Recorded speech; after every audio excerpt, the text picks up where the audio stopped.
Board members, I remind members that this meeting will be recorded and ask members to note that mobile phones should be switched off as they interfere with the recording. Tablet devices should be switched off to mute, FN and then F8. Can I remind members to declare the numbers as appropriate throughout the meeting? Can I remind members also to keep their questions short and concise, with one question and appropriate supplementaries per member? And we will go around again for further questions as time allows. Thank you. Can I refer members to a list of topics and questions on the business plan progress report, which has been tabled? This has been prepared by the clerk, and members may find it useful in ensuring all the relevant topics are covered. So if I can spend a few minutes, members, just if I could ask you to look at the tabled questions on the business plan. If we can, could we ask maybe if members wish to pick up a certain question? That's not to say that you haven't questions already on the business plan, but just so that we can get right across the report. Are there any members that wishes to take up a certain target?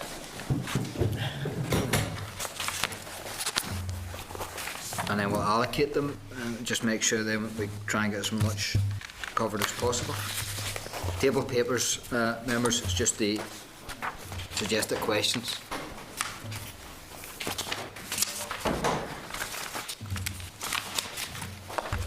Somebody wants to shout out a target number. Chair, could I propose maybe if the questions aren't covered by the members in the round of questioning that they're sent for a written answer from the department?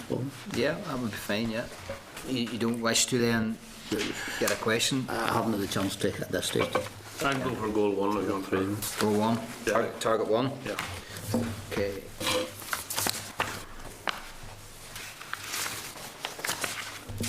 Okay. Any other members? Let people have a chance to read. I'll take target 5, Chair. Target 5. And let people have a chance to read them and then first. Yeah. Well, sure, if we can get this sort of here now then. Any other member wish to pursue a line of question?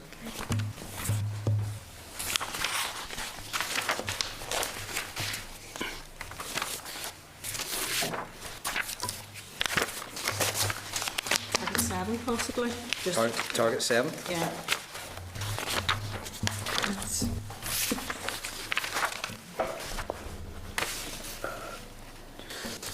Okay, members, there's target 2, 6, 3 and 4 left, if any member wants to pursue.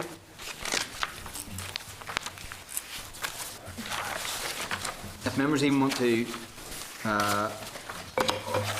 make Stella aware and then throw it up to her, that'll be fine. As we go ahead, go along. That's not to say that you can't ask your own questions, members, of course you can. But it's just to make sure that we try and get as much covered as possible when it is the business plan. Can I also ask members if it would be in order that we suspend at 3:30 for the urgent oral question, which is related, although it's to the Health Minister, it is related to the investigation, the police investigation, and what was on the news last night with regards to the slaughterhouses. Joe, you want to? Yeah, well, Chairman, I submitted an urgent oral question to the Dairy Minister, but I think the question that has been selected is one to the Health Minister. I think given that Dairy is so centrally involved and agriculture is centrally involved, it is important that we attend. Okay, the members agreed then that we suspend at 3:30? agreed, yeah. Okay. And also, members, just to make you aware that we are expecting a written briefing on this issue today from Dairy. It's just not in yet, but we hope to have it in. Once we do get it, we'll be able to get it circulated. Okay, members.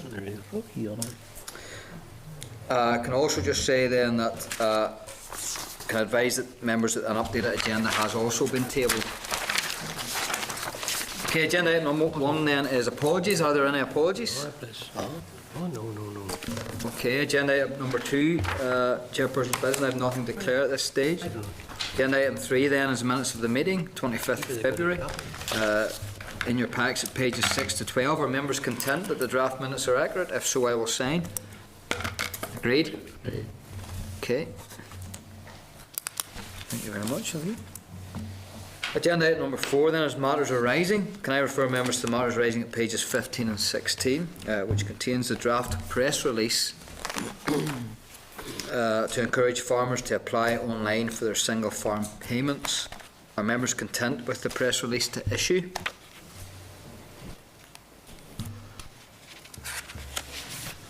I'm happy enough. Can I just add one thing, Joe, and it's in your speech bubble, just at the last paragraph on page 16. It's, and I quote, "We would urge all farmers to contact the department or a local MLA." I think we have to put more credence onto the DARD direct offices, Yeah. as opposed to the department. Maybe if I could suggest that change, if members are agreed. Okay, agreed, members? Okay. Can I refer members to the correspondence in the tabled papers from the department and press release on the assistance for fishermen? Can I seek comments from members? Tabled. I don't think I have any tabled papers. Okay, I'll allow you just to have a. And there's a press release there too. Yeah, it's the DARD press release. Oh, sorry, that's the DARD press release. Where is it? Yeah, tabled. Yes. It's page 3 of the table papers. It's the letter from Paul Mills to Stella. And then the press release from the department on page 4, overleaf. Are members content, or members want any comments? Members happy enough to note? Okay. Okay, we've just received an apology for William Irwin, who's got the flu. So I think it is the wisest thing that he's not here. So apologies, Willie. Okay, agenda item number 5 then is the SR, the Common Agriculture Policy Single Payment and Support Schemes Amendment Regulations, Northern Ireland 2014. Can I refer members to the papers from the department at pages 180 to 191? Members will recall that the department briefed the committee on this issue last week. The regulation will seek to extend the closing date for trading applications from the 2nd of April to the 2nd of May 2014, and also replace the current legislative requirement to process applications within a 6-week deadline. The committee agreed to this last week and urged that DARD bring this forward as soon as possible. We have moved this up the agenda in order to allow DARD officials to begin work on this as soon as the committee makes a decision on approval. Can I draw attention to members to page 181 of the pack and the last paragraph in bold in the letter from DARD?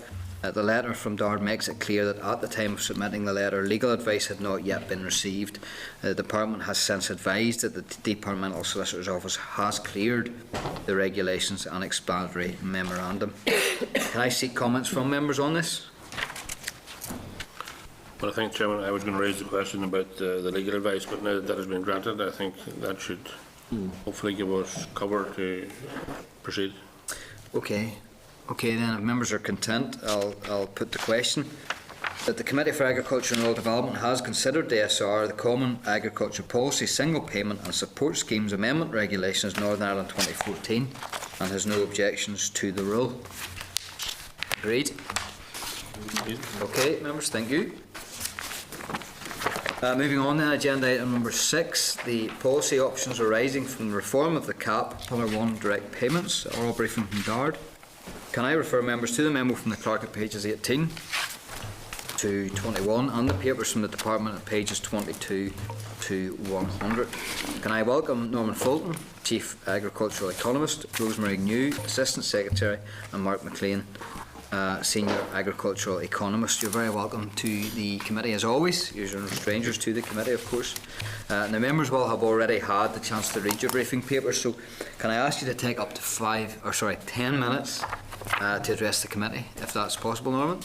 Well, thank you, Mr. Chairman. I'd actually aim to keep my comments very, very brief, because I know that the committee will be wanting to ask questions, but we're also very keen to hear the views of the committee on these important issues. As you've indicated, you have A summary of the responses to this consultation. It's quite a substantial document reflecting both the number of questions that we had to pose during this consultation and the scale of the response that we received from stakeholders. In total, we had over 850 responses to this consultation, so it was a very large response. Within that, 43 organisations and 808 individuals. Of those individuals, about 740 odd were on the basis of a template response. As you know, in this consultation we tried to focus the debate as much as possible by setting out a suggested support framework within the available flexibilities we have within the CAP reform agreement. And in terms of questions that we posed and the suggestions that we made, there was a fairly high degree of agreement with the proposals and suggestions that we had set out. Maybe just highlighting the main areas of disagreement with the suggestions that we made. First of all, minimum claim size. 36% of organisations, 16% of individuals did not agree with our suggestion of a 5 hectare minimum claim size, and there were various suggestions and comments made in response to that. The number of sub-regions has been a significant area of debate. We had proposed operating Northern Ireland as a single region. 63% of organisations and 99% of individuals who responded to that question agreed with the single region model. But as I said, it is an issue that has sparked very significant debate within the industry. On the very important issue of progression towards flat rate and the pace of progression, we had suggested a 50% target to be achieved by 2019 in terms of progression from starting point to a fully flat rate regime. And we posed a number of questions around all of that. 78% of organisations, 26% of the individuals responding did not agree with the suggestion of the idea of going to a flat rate immediately. So I think there was a fair degree within the organisations, a fair degree of agreement that we should not progress immediately to flat rate. On the question of whether we should try to achieve a flat rate by 2019, 62% of organisations, 3% of individuals did not agree with that target. And in terms of the 50% transition, 64% of organisations, 24% of individuals agreed with the target of a 50% transition by 2019. So a fair range of views around that particular issue. Educational qualifications, which suggested a minimum level as one of the qualifying criteria for both the new Young Farmers scheme and allocations to young farmers, new entrants from the regional reserve. On that particular issue, around about 41% of organisations, 15% of individuals agreed with that when it comes to the national reserve allocations. And 47% of organisations, 22% of individuals agreed with it in terms of the allocation from the Young Farmers scheme. ANC support in Pillar 1, we'd suggested that as ANC support was an income support payment, that it may be more appropriate to come from Pillar 1. 38% of organisations agreed with that, and 11% of individuals agreed with that, so a fair degree of disagreement with us on that particular point. Finally, then, just on the issue of couple support, we left that as an open-ended issue within the consultation, and 34% of organisations responding and 1% only of individuals responding agreed that there should be some form of couple support. So there wasn't really a strong groundswell of support for coupled payment. All of the individual responses to the consultation have already been published on the DARD website and are available to view. The summary that you have received will be going on to the website this afternoon, so that also will be available for people to read through. It's been a slightly more accessible format than wading through over 850 individual responses. But I'll stop there and really invite the views of the committee at this point in time. Okay, thank you very much, Norman, for that. Go straight into questions. Could I just remind members just to keep the questions concise and then supplementaries on that issue, and then if we have time we can go around again. I suppose the highline question I must ask as Chair is that whilst we have a report here that talks about the consultation and the percentages of favour in favour of whatever the actual issues you try to basically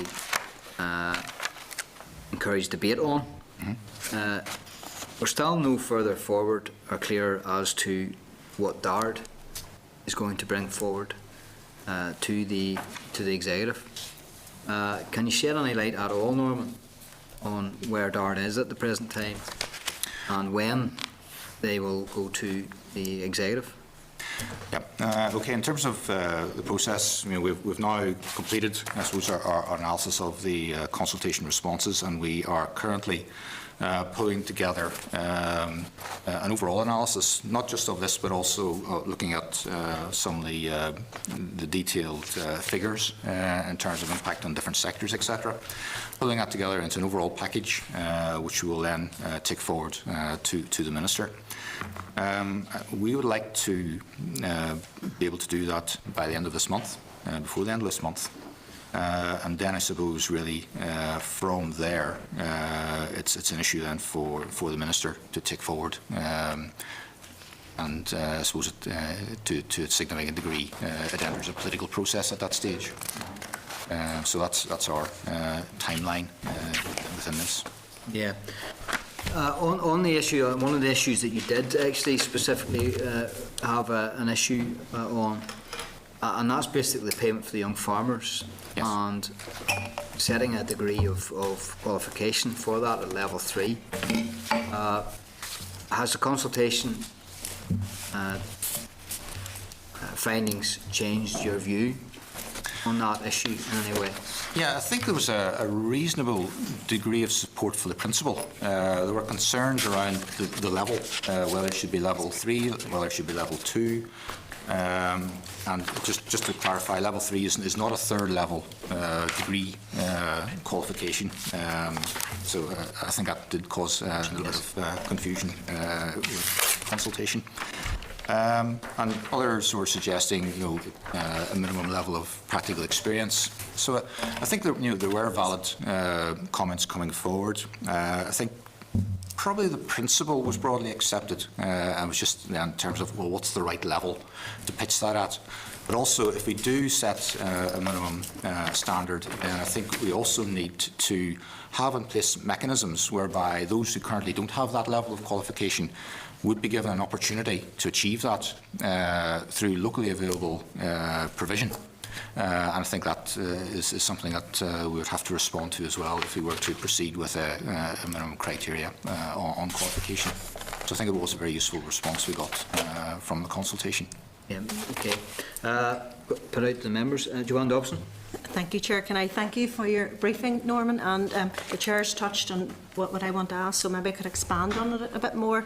Again, the eligibility requirements of the level 3 for the young farmers, page question 26 of your consultation. I personally received a considerable amount of lobbying to my office on this issue, and I am aware in a written answer to me the Minister has said that she will review this. So can you outline the views of those who responded, especially the individual farmers? Would you be in a position to take us through that? Yep. Page 18, I think, on the document you have, and there's a fair. I say about 47% of. Now this is in terms of the Young Farmer Scheme. 47% of organisations agreed with the proposal. 22% of individuals. So there was a reasonable underpinning there for the level 3 proposals. Environmental organisations were raising a point, and I think it was a valid point, around the environmental aspects of all of this, and whether there should be something within qualifications covering environmental stewardship. I think it was a reasonable point to raise. Yes, organisations such as, for example, Castlewellan, Blackfish Sheep Breeders Association and 11 individual responses talked about previous experience being important within all of this. Yeah, the Horticulture Forum, Ulster Arable Society, agreeing with the proposal, but suggested the definition should be widened to reflect more diverse nature of farm businesses, and talked about maybe farm business management and again environmental stewardship being raised by the organisation. Ballymena Council talked about level 2 qualification, as well as a number of other individuals' organisations. So a fair range of responses and quite a full response on that particular issue. It's just in a written answer to me, the Minister said her rationale was to encourage young farmers and new entrants to invest their skills and to reward those who already have. So purely by placing this requirement in front of a reward, is the Minister not penalising those farmers who have the skills and experience but not the qualification? I think qualifications will always pay off in their own right, and certainly I think that's the evidence from research on this issue. So I think it's something that we should always be trying to encourage individuals to acquire qualifications and attend courses. So I think it's the right thing to do in principle. But also for those who have already invested in themselves by going through courses, again, it sends out a very strong message, I think, in terms of not only will this benefit you in terms of your business skills and your ability to run a business, but now there's also a financial reward through the support mechanism. So I think it does reinforce that whole concept of trying to drive forward a professional, well-skilled, well-qualified industry. So I think it is worth pursuing. And finally, just a supplement, are you concerned that this could lead to demand for education and training which cannot be met by CAFRE because of the high demand? This rush would essentially be based on requiring a certificate to become eligible rather than learning agricultural skills because they're going to need the certificate. Is this not the wrong way to go about educating young farmers? Either learn or we withhold the money from you? Well, in terms of responding to the demand, this is something where we have had discussions with CAFRE. As I said earlier, for those who may not have the qualifications, I mean, clearly if we were to introduce this criteria, we need to ensure that they could acquire that and it would be available locally. At a time and a place to suit individuals, because we recognise that many of these individuals will be working on farm, they have on-farm commitments, and therefore the provision has to basically slot in with that. So yes, we have been talking possibilities with CAFRE around all of that. So this is part of the overall, I suppose, decision-making process, and will feed it eventually into the recommendations that we do make to the Minister on the matter. It's important to do require those skills rather than the have to, or the money's going to be withheld. It's getting that balance right. Yeah. It's crucial with it. Well, that's true. I mean, you always want to ensure that people who are coming along to courses want to be there and they actually leave having acquired something rather than necessarily simply have ticked a box. So I think certainly we want to ensure that is one of the outcomes that emerges from this. Certainly don't want to seem to be there because they're going to lose their money if they're not. So that's a very difficult balance must be addressed with that. Thanks, Chair. Thank you, Chair. Chair, just moving on to the topic of active farmer, which was referred to in the consultation, which is quite a topic for discussion. Something that we talked about here last week as well. That obviously we welcome the fact that the deadline for farmers to make decisions as to regards their entitlement has now been extended to the beginning of May. However, the so-called clarification that we're looking at from the EU Commission is very, very vague. And when will the department be able to make it clearer to farmers to help them make that decision as to whether they will or they will not qualify as an active farmer, because there's lots of farmers are in a very precarious situation and they don't know what to do, because that the advice we're looking at here from the department or from the Commission is very vague. Yeah, well, I think in terms of what's set out in the Delegated Act, I think by the end of next week, the Delegated Act should be adopted by the Commission. And I think technically after that, the European Parliament and the Council have 2 months within which they could challenge the Delegated Act. But I think having got it to this stage, I don't think we would expect a challenge on the Delegated Act. So.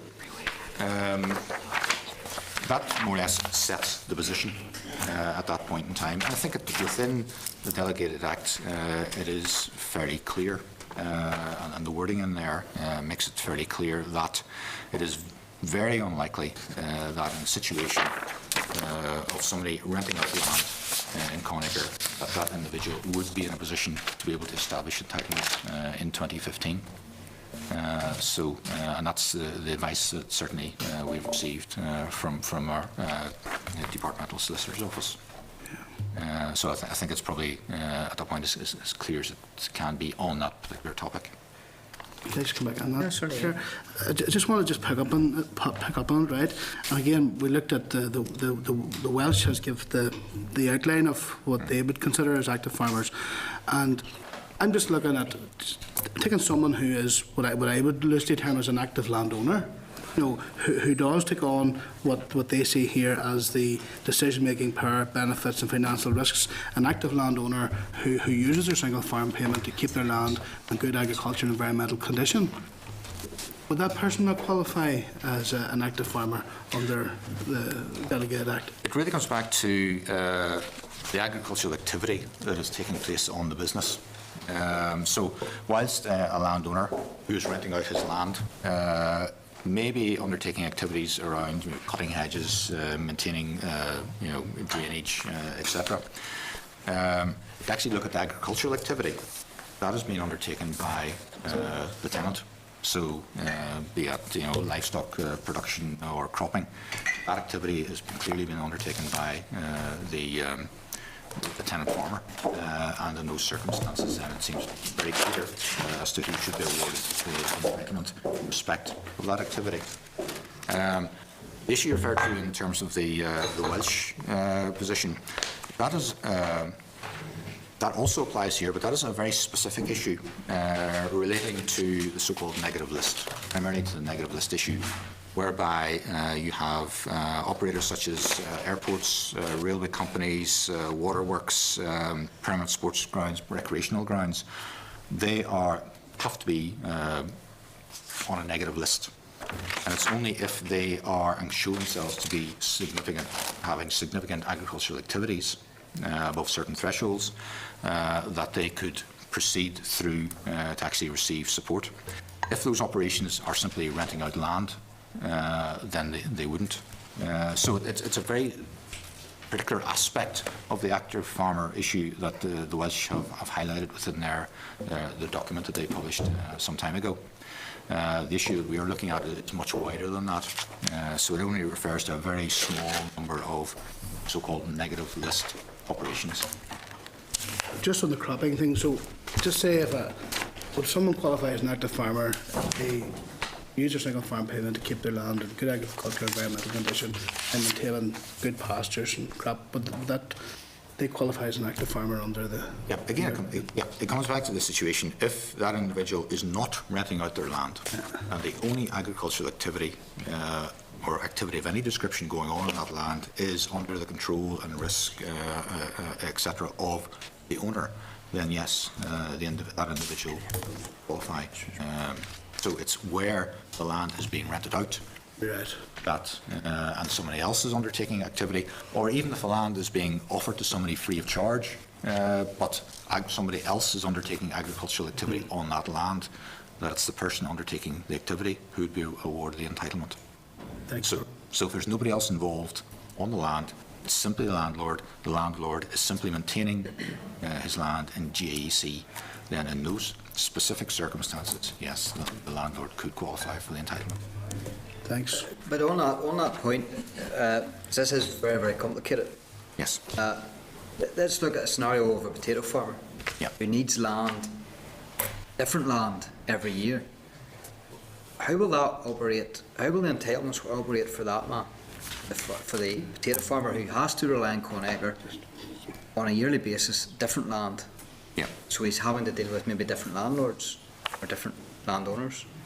Well, again, I suppose the same principles apply. So in 2015, if the potato farmer is renting land, and he is undertaking activity on that land, and therefore he is going to be the only individual who will be in a position to establish entitlements on that land. That's, of course, assuming that he wants to. He doesn't have to, and it may well be that potato producers actually may feel that they don't want to partake in this scheme, because if they do, say for example somebody who is an out-and-out specialist potato grower, it's all that they do. If they are part of the regime, then they will have to abide by the greening requirements under the regime, which includes crop diversification. So therefore that will take them into growing other crops as well as potatoes, assuming they're above the thresholds. And ecological focus area requirements, again assuming they're above the thresholds. So it may well be that this is something that doesn't suit individual potato producers. It very much depends on their circumstances. But the same principles apply. So if land is being rented, then the activity is being undertaken by the potato producer, and therefore he is the one in a position to activate or establish entitlements on that land. But that works when it's a different parcel of land every year. Yeah. Yes, it reflects, it really is judged on the parcel of land.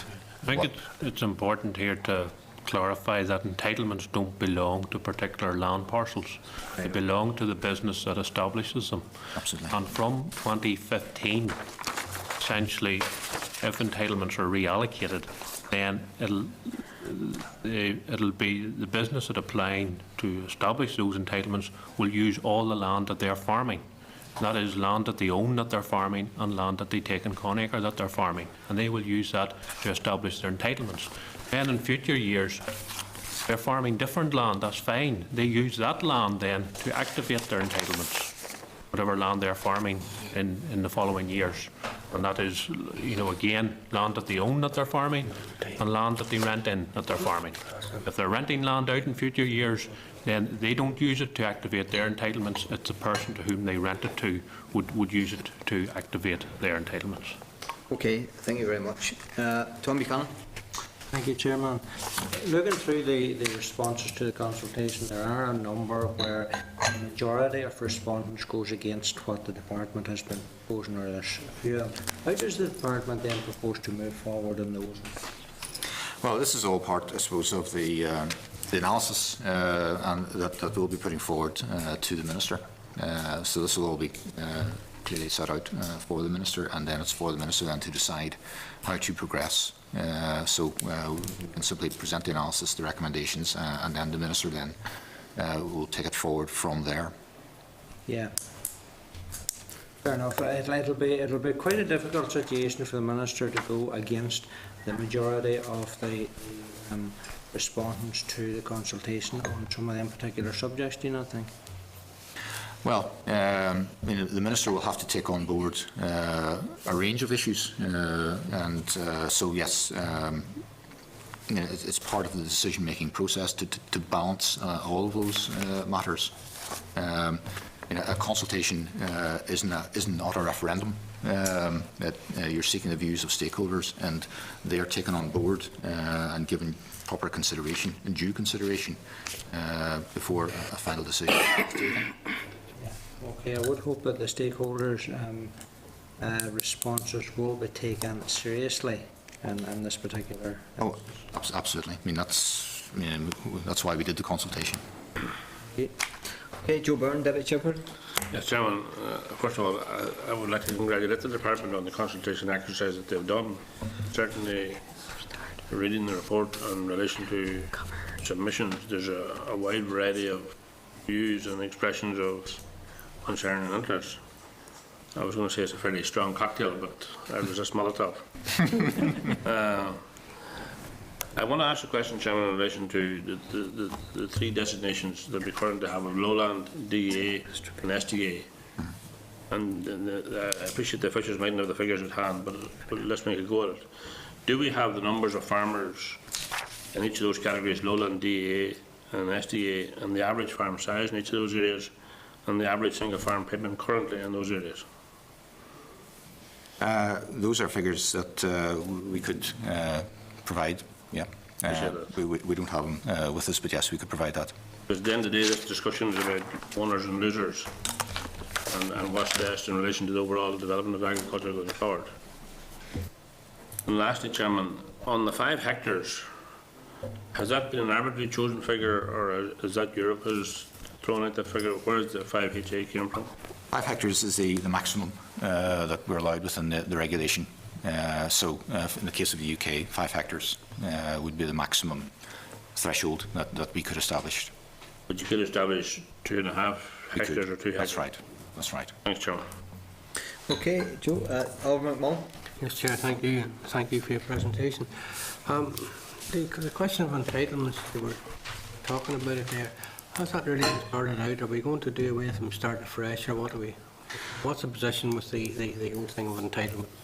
That's an issue that one of the questions that we posed in the consultation, or one of the suggestions we made in the consultation, is that existing single farm payment entitlements should be extinguished at the end of this year, and we re-establish, reallocate entitlements in 2015 based on the area of land declared by farmers in that first year. It's actually, I think, question 4, and it's one of the questions that, the suggestions rather, where we received very strong support for that suggestion. I think it was 86% of responding organisations supported it, and 98% of responding individuals agreed with that proposal. So there is a strong level of support for that approach. And entitlements are such an important part of this whole programme, Chair.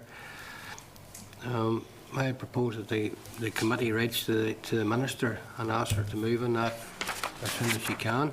Sorry, move on what? Sorry? On the issue of entitlements. You're asking the committee Write to the Minister and ask her to move on the issue of entitlements as soon as possible.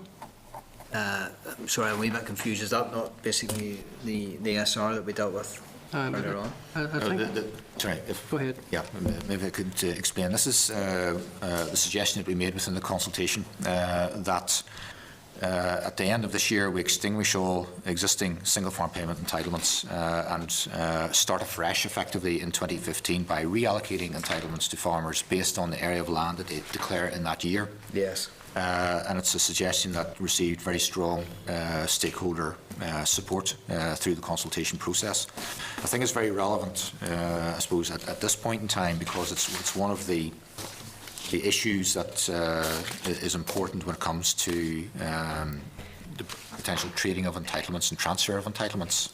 And I think that's possibly why the suggestion is being made to move earlier on that particular issue. Yeah, just on Oliver's point and proposal, I've certainly no problems moving forward in that way. One question I have is if you do cancel establishments or entitlements, sorry, at the end of 2014, and then relocate based on the area of eligible land declared in 2005. 15, sorry. Sorry, 2015. Is that basically? Is that not? Could that not skew the whole market, rather than having a historical date, whereby you've taken a snapshot of the industry? What it does do, it allows farmers to establish a bank of entitlements in 2015 that reflects their farming operation in 2015. Yes. And I suppose there are almost inbuilt checks and balances within this, because it is over that area in 2015 where farmers would effectively spread their pot of single farm payment that they would take out of 2014. So obviously, if they don't need that land, then there's no point in trying to acquire additional land really in 2015, because first of all, you dilute your support across that land. But that determines the number of entitlements that you're awarded. Yes. And therefore, in future years, if you wish to be able to continue to claim those entitlements, you have to continue to claim or rent that area of additional land if you've done that. So really, it's an opportunity to match your entitlements with your farming business. Yeah. But also, it's the opportunity for landowners to actually exit the system and to allow their tenants to establish entitlements on the area of land that effectively they're freeing up by exiting the system in this year. So there's a lot to commend that approach, Yeah. and that's what we set out in the consultation, and that's the response that we got from consultees to this suggestion. Mm-hmm. And the last time this was done was 2005, is that right? That's right. Yeah. Yeah. So it's something that's needed, I suppose. But what I'm asking is it right to do it in advance, or should it not be a snapshot? I'm confused as to the actual operation of it. Yeah. And how then, and the potential threat or changes that it could bring to the market, which then could revert into something completely different the following year. Yeah. Which then could hurt production. Yeah. But I think, at one stage, quite early on, when people were talking about this potential land grab. Yes. People going out and trying to rent additional land in 2015. But I think whenever people actually start to think through the implications of that, then that doesn't seem to be a particular risk at this point in time. And indeed, there's a school of thought that some farmers would have, is that they're not actually that keen to be spreading effectively their pot across land on which they don't have particular security of tenure upon. Mm-hmm. So that's a countervailing pressure, if you like. So I think the best advice in all of this is really think about your farm business, the needs of your farm business going forward, the size of land holding that you require to operate your business, and you base your decisions around that in 2015, rather than trying to play the game in 2015. So, say at one stage, very early on, there was that concern, but I think it's dropped away as people have thought their way through all of the issues around this. Okay. Oliver, I know you made a proposal. I'm going to come back to you at the end of this session because there's still people wanting to ask questions, and then we'll come back to it if that's okay. I'm going to have to the question time. Right, well, we'll try and get you in. Can I ask one question on that? Again, Oliver's very much of the mind to propose one aspect of the basic payment system that you had basically fronted up in the consultation period. What's to stop you from moving forward in all of those? Why would we pick one, if you like, cherry pick one and leave the rest? I suppose it's really comes back to the issue of the involvement of the executive within all of us. I mean, I suppose you could split the issues into maybe technical decisions and more significant decisions. I suppose that's really, I suppose, an issue for the minister in terms of how she wants to package the overall way going forward. Okay. Going forward. See, Declan. Ian Mellon. Yep. Right. Thank you, Chair. I would ask you there, you see the status then of an active farm number of farmers, if they're not an active farmer. Does that farm number still stay with the farmer? So this is a case of somebody who currently is a claimant of single farm payment and next year would not qualify for single farm payment. I think there's options for those numbers to be extinguished. Yeah, well, I think at the moment, like the focus for 2015 is to ensure that the application forms and that will be targeted at those who will meet the active farmer requirements. In relation to business IDs who, for one reason or another, don't claim single farm payment or don't claim any subsidy scheme. At the moment, my understanding is that they remain dormant, you know, within DARD, but they more or less, except in a few cases, they more or less become meaningless then because the person doesn't have any correspondence with DARD. And I think, sorry, within the document for trading of entitlements, there actually is provision within that. If somebody was trading all of their entitlements, there's a tick box basically to say, you know, do you or do you not want to have your business ID extinguished, suppressed. So if you're stopping, effectively, you're quitting, you have that option as a farmer to actually request that. Well, the reason why I've asked that is because in planning terms, if a farmer now wishes to have a home for his family or his son or daughter on the farm, has to show his active farm number as part of the criteria, right? So, you know, this is a very serious issue, you know, as regards, you know, it ties in DOE, I feel like, you know, and it ties in DARD here, so there has to be something worked out, you know, as regards facilitating, I feel like, you know, the farmer that owns the land and that rents it out, and if he loses his active farm number. Yeah, I think this really comes back to planning policy and planning issues within the planning system, and yes, there is that linkage. Those wishing to have single dwellings in the countryside, and we have made DOE Minister aware of this. He's recently written to the Agriculture Minister on this matter, and so that has been drawn to his attention. Right, okay, and I'll just cover another point, Chair. Recently there is about single farm payments, you know, the outstanding payments of this year or last year. I contacted there, you know, the Orchard House last Friday, and the answer that I got when I made inquiries of the two applicants, they were told, or I was told, that the remote sensing hadn't come to them yet. And if that is the case, do you not think it's a bit ridiculous there, you know, that taking into account that these sensing operations were done in the middle of last year and they haven't even come into the department that's going to deal with them? You know, and the information that I have is that there's no change on the two farms that in question. You know, there's nothing. Like, and yet with all Orchard House haven't received that remote sensing. You know, so I have to say there, you know, that if that is the case, right, you know, and that's what the girl told me on the phone last Friday. So like, is it not a bit ridiculous?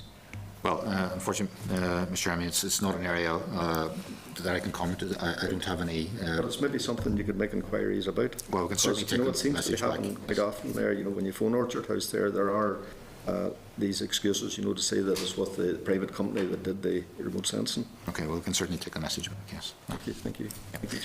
Okay, Joanne Dobson.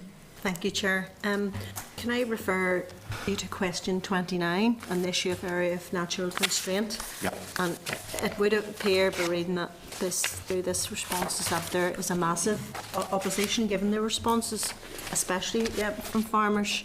I have previously urged the Minister to hold a separate consultation on the designation of ANCs. Are you aware if this is being worked on, and if it is, will the responses provide help shape the questions the consultation may ask? Yeah, the particular question here was in terms of the nature of the scheme and the support. There's a separate issue then about the actual designation. Now, obviously, the two are linked in that if you wish to have a Pillar 1 measure, then you also obviously have to have the designation in place to enable that to happen, and that would have to be from 2015 if that were to occur. In terms of the designation, yes, I mean, that is very much a work in progress. We put information onto our website in December just to expose the work we've done to date to a wider audience, although we have been talking with stakeholder organisations on this project going now since about 2009, I think it is. 2008. So it's quite a long-standing work stream, and I suppose the pace of that has really been driven by the Commission. At this point in time, we have quite a few questions and queries around the detailed application of the designation criteria.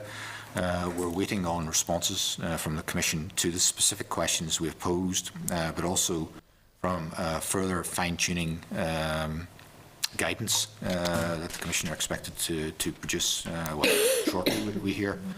March, yeah. 19th of March. 19th of March. So it is very much a work in progress at this point in time, and we'll try to make that clear that it is a work in progress, but nevertheless keeping people up to date with where we are on the project. So are you concerned, Norman, that the designation of ANCs may not be completed in time for Pillar 1 scheme in 2015? Are you very confident that it will be? Well, certainly, if we were to go down, or think to go down a Pillar 1 route, then that has to be part of our consideration. Can we get a designation in place in time?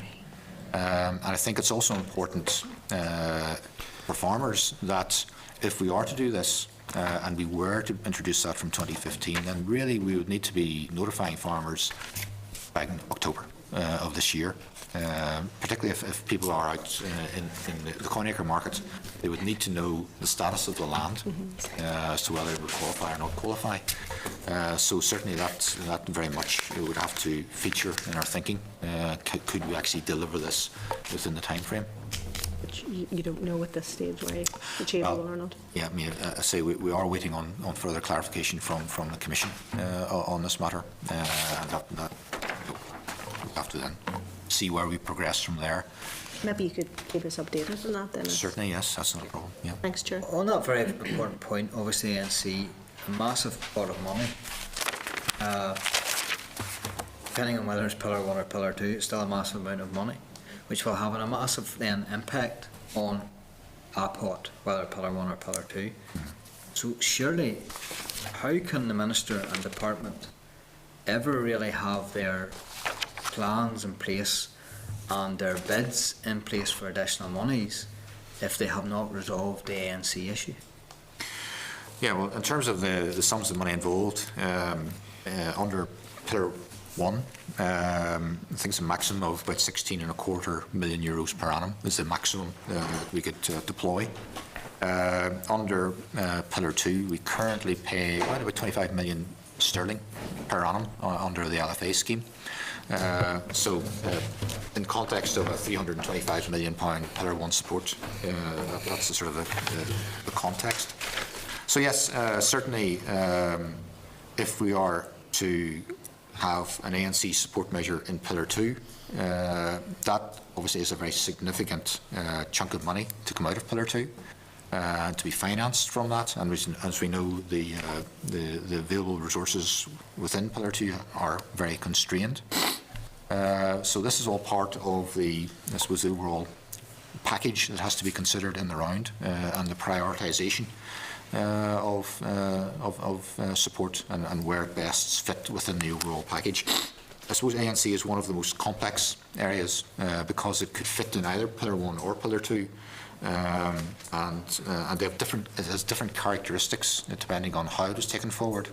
They're not precisely the same, certainly not exactly the same in terms of the level of support that could be directed through the measure. The resourcing issues are obviously very different. I suppose the other thing we could say is if we have an ANC scheme in Pillar 2, it won't be simply a roll forward of the current LFA scheme, because the provisions within the current LFA scheme would not fit with the new ANC requirements. So it would have to be a different scheme. So it's probably the most complex aspect of the overall CAP reform package, and the designation issue is right in the middle of it as well. Okay, Joe Byrne, Deputy Chairperson. Yeah, Chairman, in relation to the historic context of 2005 as having been the base year, it currently determines the single farm payment even in 2014. And given that we want to see new entrants and young farmers enter active farming, will they have to establish entitlements on the 2014 form, or can they still wait and establish entitlements in 2015? Okay, I suppose you raised quite a complex issue there. Very much depends on circumstances. But yes, there are provisions. What are they? There are provisions to bring in young farmers through this mechanism. For example, we can do that through the regional reserve. It's the only compulsory component of the regional reserve, not only in 2015 but going beyond 2015. So for young farmers who are starting up afresh. So certainly there are mechanisms to bring in young farmers through that approach. Also, one of the issues that we consulted upon within the document was a mechanism to bring in individuals who may have started farming after 2005 and have no single farm payment entitlements. And there is a mechanism to actually bring them into the system. And that's one of the things we recommended. Will they have to make that application now in 2014, or can they wait to 2015? It's 2015. Now, for them,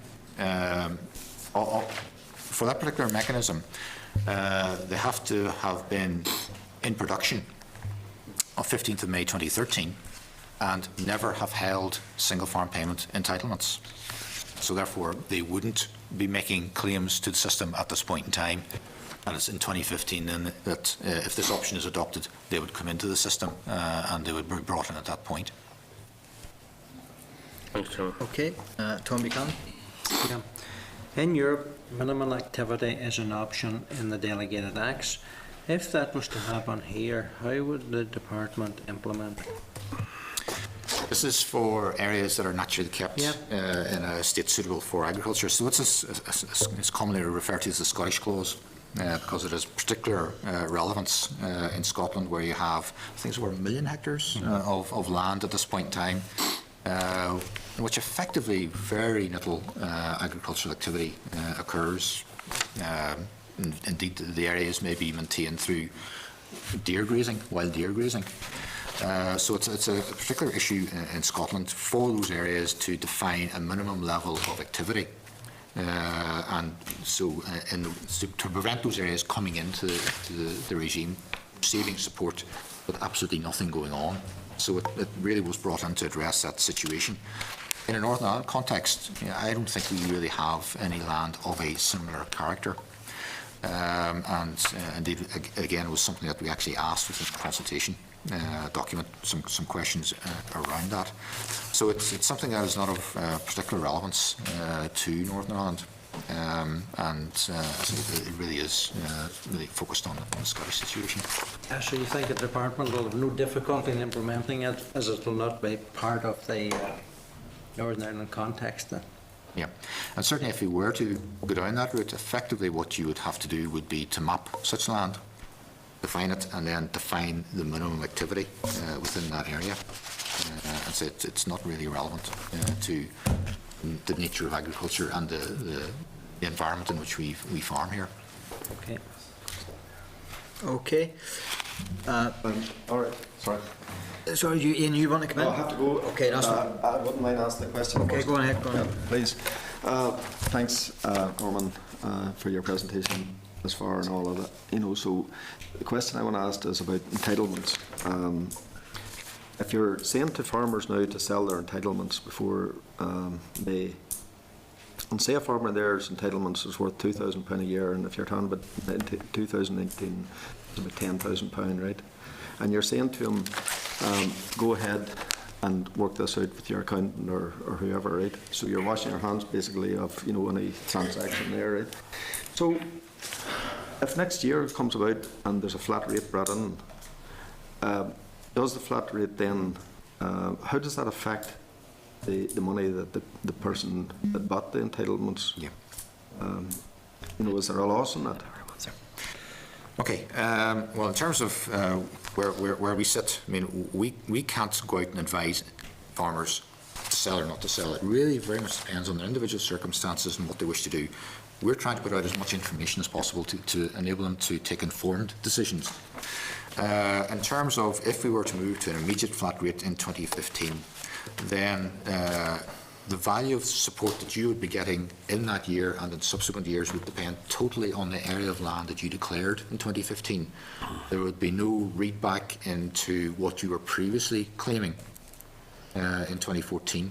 So therefore, if you had purchased entitlements in 2014 for use. So yes, you could claim them this year, but then effectively they would have no further value to you if we were to move to an immediate flat rate in 2015. That's a loss.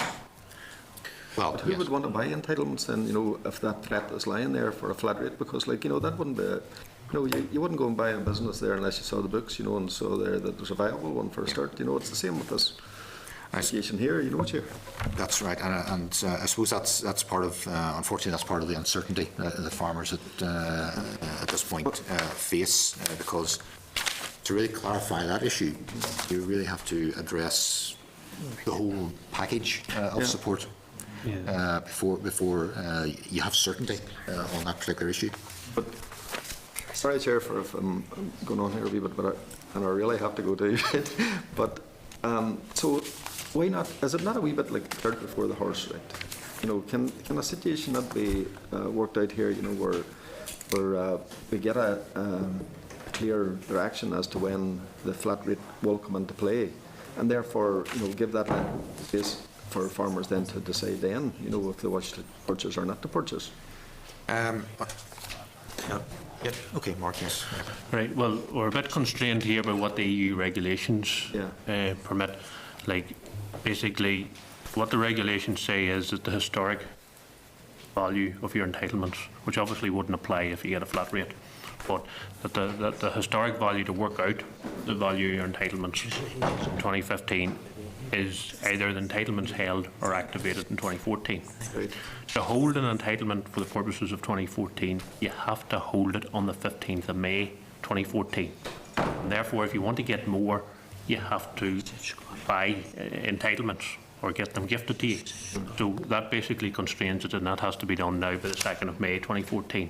So that constrains the timetable in terms of what flexibility we have. So it wouldn't be possible unless decisions are made before the 2nd of May. It's not going to be possible to say, here are the decisions, now you can decide what you can do, because you'd be buying entitlements after the 15th of 2014, and therefore they wouldn't, they wouldn't count towards it. In terms of just going back to your earlier point, like if there is Sorry, I have to go off a topic here. Sorry, go ahead. Yeah, but just to clarify, like if there is a flat rate in 2015, it would mean that the person buying the entitlements in 2014, what they would get for them is approximately 0.9 times their face value, because there's likely to be, or there will be, a scale back of 9.25% approximately applied to entitlements in 2014. But there is other scenarios where they could be worth considerably more, and if what the department had suggested in the consultation, and we move halfway towards a flat rate by 2019, then they could be worth up to 3.6 times their face value to the person buying them. So clearly they have to weigh all of that up and look at it, how much that they're prepared to pay for it, given the uncertainty around the policy decisions and what risk that they're prepared to take. And as regards a landowner, if they're in the position whereby they can weigh up, well, all we can, they might say, well, I can claim them in 2014 and then that's it, and therefore they're worth 0.9 times their face value, and then they can weigh up, well, what is it that I can get for them, and is it beneficial to trade or not? But as already been pointed out, the department is not offering anybody any advice on what they should do in terms of buying or selling or trading entitlements. It's very much here's as much information as we can possibly feed into the public domain on all of this. It's on our website, and really I think it's then for individuals to take their decisions in the knowledge that it's imperfect information. Unfortunately, that's where we are at this point in time. Yeah, but just on that, what you're doing is you're leaving the farmers out there in a situation where they have to take a gamble. Well, they either buy or they don't buy, because they could buy and then stand to lose a huge, they could stand to a huge loss in that. And I would have thought the department could come out and been a bit more clear, so far as the farming community are concerned, that they would know exactly where they stand on this particular issue. Well, the only way that clarity can be given is for the package, a decision to be taken on the package and to be announced, because that's the only way that those issues can finally be nailed down. Okay. I want to bring Oliver back in with regards to his proposal. Could you just repeat for the members? Just proposal to, sorry, Chair, proposal to write to the Minister to deal with this issue of the entitlements. ASAP. The issue I have with that is that it seems to pluck or cherry pick one aspect of the whole gambit of Pillar 1 payments, which would worry me. I actually support the principle of your suggestion, Oliver. But I could also add then that we ask the Minister to write, or we write to the Minister asking that she supports a 2-region model. And then I could also write to say that I would rather she didn't move to flat rate 50%. She moved to a 38% flat rate. So I'm just worried that the committee will end up writing to the Minister, concentrating on one aspect, one tiny aspect, albeit important, and one that I would support on the one issue. And I just want all our members' thoughts on that before we proceed. You see the importance of the entitlements. You heard that there today from Norman. But, oh, sorry. The decision around the entitlement is the one that's right in front of us right now. And I support Oliver what he's saying. Those other issues can be dealt with, and we want them to be dealt with, but right here, right now, that has to be sorted, and it's critical. Okay, any other members want to comment? Well, Chairman, I think it's fair to say that there is great confusion among farmers at the moment about how they should approach the 2014 farm. And I think that's where there is an added degree of urgency to the situation. The ideal thing would have been if the Minister had made a policy decision in relation to the 1-2 zones, the entitlements all at the one time, as they've done in other regions and other national states, but it hasn't happened here. It looks to me as if we need some clarity very quickly on the entitlements in order to afford farmers an opportunity to make a proper decision before they make their 2014 application. So on that basis, I would support the confinement that this issue is dealt with immediately by the Minister to provide some clarity to farmers who are making their current application. Because entitlements at the moment does seem to be a crucial issue. It's uppermost in their minds. But there's so much uncertainty here that the confusion is reigning supreme. And that's the problem. There's the issue on the entitlements and what we do for the 2nd of May. But Oliver, your issue is slightly different in that yours forms part of what was the consultation, and that was the cancellation of entitlements at the end of 2014, and then the re-evaluation or the redistributing for 2015, which is different. Isn't that right? Norman, can I ask you, is that there's two different issues here? Yes, but obviously there's a link. The linkage, yes. There's a linkage between the two. Yeah. So I'm wondering, could I don't know if any other members want to speak. Could I propose? I know, Oliver, you've proposed it. Could I propose that we write to the Minister, asking for clarification around her intent around the existing entitlements, cancelling the entitlements at the end of 2014 and reallocating the entitlements based on land declared in 2015? What she's minded to do, and then getting that back for next week, in order then that this committee could make a decision either to support her or to support doing it, whether she says it or not. Well, something similar to what I've proposed already. Yeah, other than just seeking further. That's really an amendment you're putting into my proposal. No, I'm just saying that if you would withdraw your proposal until we get more clarification and seek more guidance on it, and then make a decision next week more informed. But I think we are. We're not going to get any more guidance next week than we have this week. We know what's in front of us with the entitlements, and that's what I'm asking you to do now, because that will give clarity out there. Once we ask the Minister to come back to us what she's going to do, that will give us, Joe said there is confusion, that would give clarity out there. Yeah, but if what you're saying there is we write and ask what she's going to do. Write and ask her, tell her we want this thing on entitlement sorted. But again, my point is, it's two separate issues. It's two different issues here. As to what farmers do at the minute up to the 2nd of May, and then the entitlements issue within the whole Pillar 1 payment scheme. Do you know what I mean? That's why I propose that you write there and ask her to move in the entitlements now. Okay. No, we can't. Maybe between Oliver and yourself and the clerk, you could sort out the wording of the text of the letter, before the end of the meeting.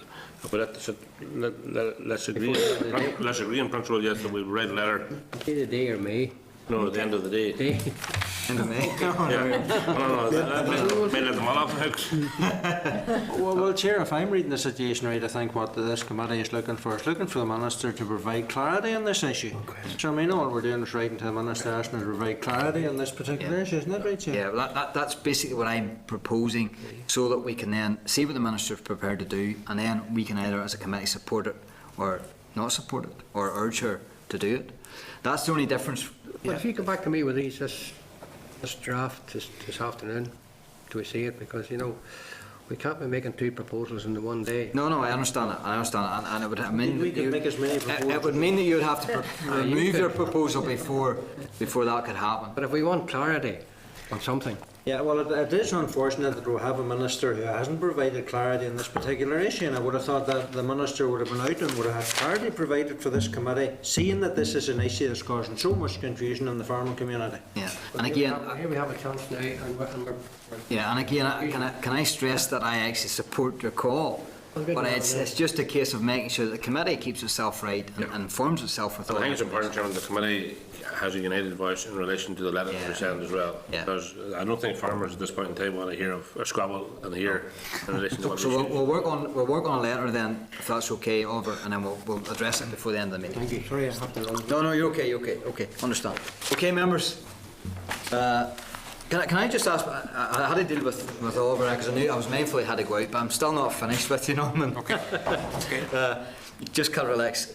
And it is the issue which I brought up there to exemplify the position of the committee, and that is the one region, 2 region debate. And some of us would suggest we could have looked at 3 region with regards to Moorland, same way as Wales. Yeah. Why were we not able to look at Moorland as a department? Okay. Well, just deal with that particular issue. Within the consultation, we constructed an analysis based on, I suppose, a very preliminary estimate of what Moorland might look like. That construction was really based on survey, countryside survey data. So it in no way would represent a robust Moorland map. You'd have to ground truth it. Effectively, you'd have to have people out on the ground confirming the vegetation cover on the ground. And of course, you know, this is where you get into great difficulties in practical terms, because effectively you would be saying to farmers, if you fall that side of the line, you get a significantly lower level of support than if you fall on this side of the line. And therefore, this is where you will have great difficulty in brokering that type of arrangement. I think also you have to look at what actually Wales have done. Their definition of moorland is moorland above 400 metres. I think that accounts for, I think it's about 15% of Wales thereabouts, if memory serves me.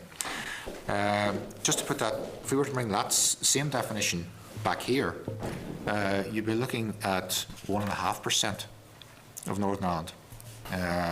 And in those sort of circumstances, really the worth of a moorland region, in where you have 98.5% in one region, 1.5% in the other, it really wouldn't make much sense. So the model that was introduced in Wales suits Wales. It simply would not translate into a sensible proposal here, and say what we defined as moorland is very different from what Wales defined as moorland. So they are very different animals. Yeah, okay. Moving on to the 2-region model, then, and it is backed, despite the consultation responses for the personal responses and the organisational responses. It is backed by influential bodies like Ulster Farmers Union and the Agri-Food Strategy Board. And they say that is the best model. Both of them say that's the best model to help achieve production and to advance industry and to move Agri-Food Strategy Board forward and Agri-Food industry forward. How do you counter those arguments when, from the very word go, you had angle towards a one region? Sure. Well, I think if you take it back to the basics of what Pillar 1 support is all about, it's not about supporting production or enhancing productivity. It is fundamentally an income support payment. So it is not, you can't really link the distribution of support to production or productivity issues. Secondly, if you actually look at the evidence base, and we've had this modelled with the FAPRI team at Newforge, again, moving to flat rate support has absolutely minimal impact on production. So therefore, it's not a production issue, certainly not in the longer term. I suppose the more important issue is when it comes to redistribution of support, it's giving time for businesses to adjust, and that's the really key issue.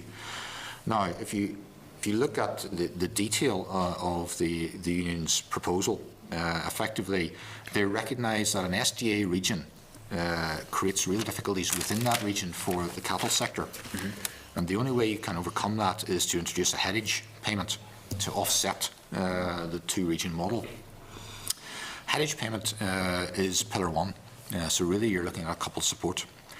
And because you're dealing within Pillar 1 and dealing with, again, another redistribution of Pillar 1 to actually create the budget to provide that headage payment, whenever you model that through, in terms of the net benefit of all of that to lowland agriculture, it is absolutely minimal. The difference between the single region model and the two region model as regards lowland agriculture is sort of between 0.2 and 0.4% difference between the two. So it makes virtually no difference for lowland agriculture. Perversely, where it does make a difference is within SDA agriculture, and it actually leads to a redistribution of support in favour of the cattle sector and away from the sheep sector. So it has impacts completely outside those intended, and in terms of the intended impact, which is the retention of support to lowland agriculture, it has minimal benefit.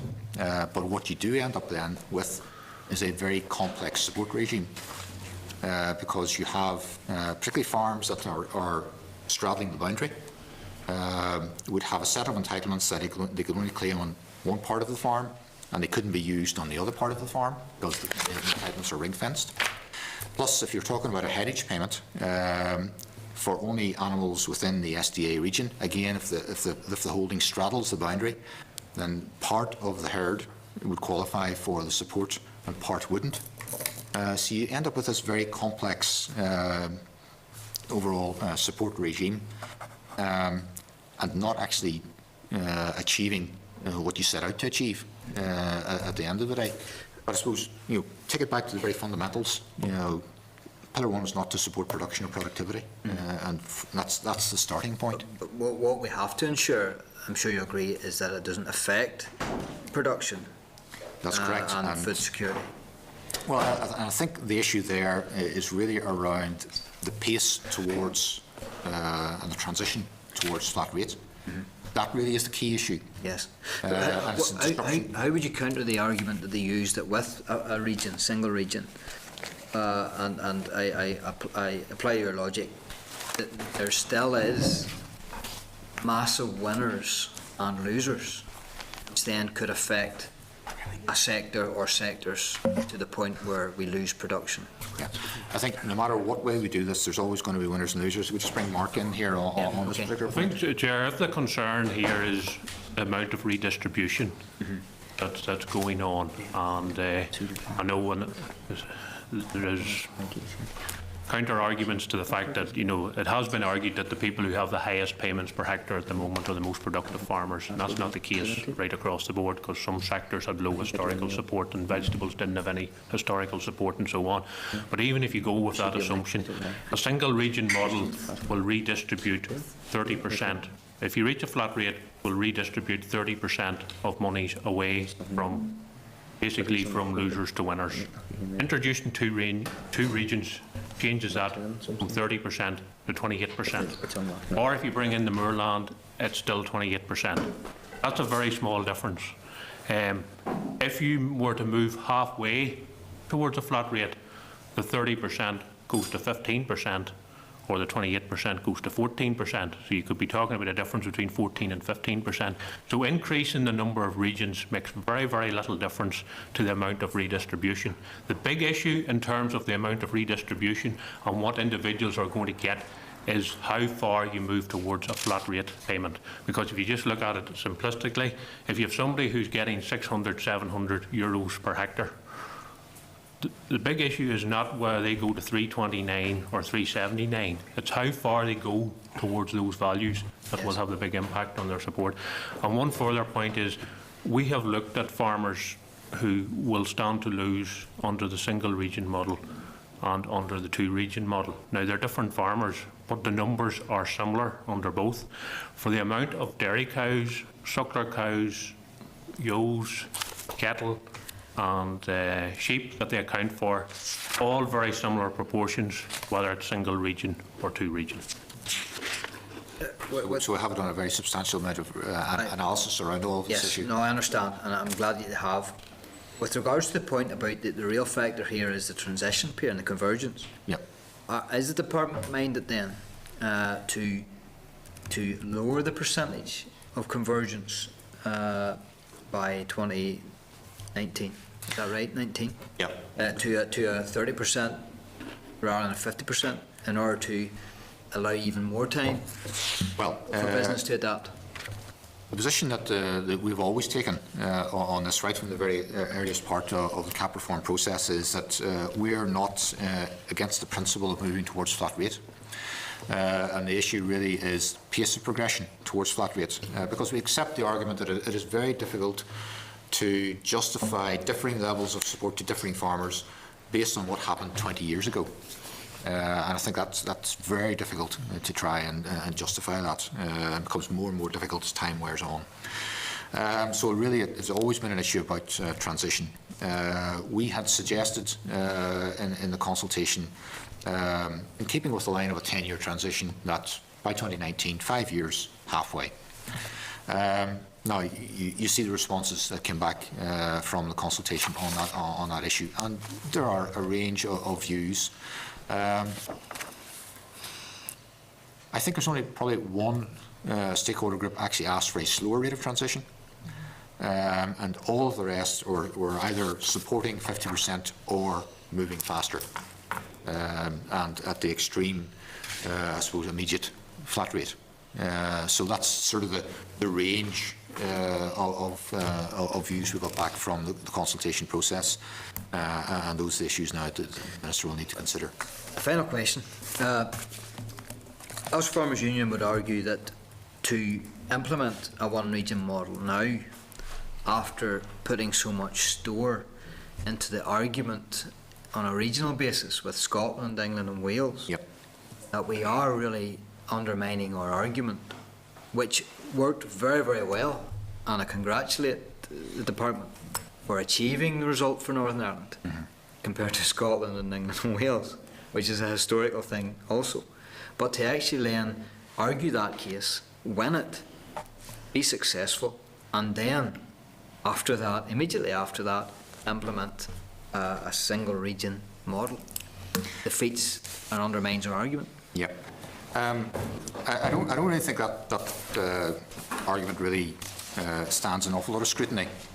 First of all, in practical terms, the debate within the UK this time round was not so much a move towards equalisation across the regions. It was really about, and the core issue was about, the UK got a small additional amount of support.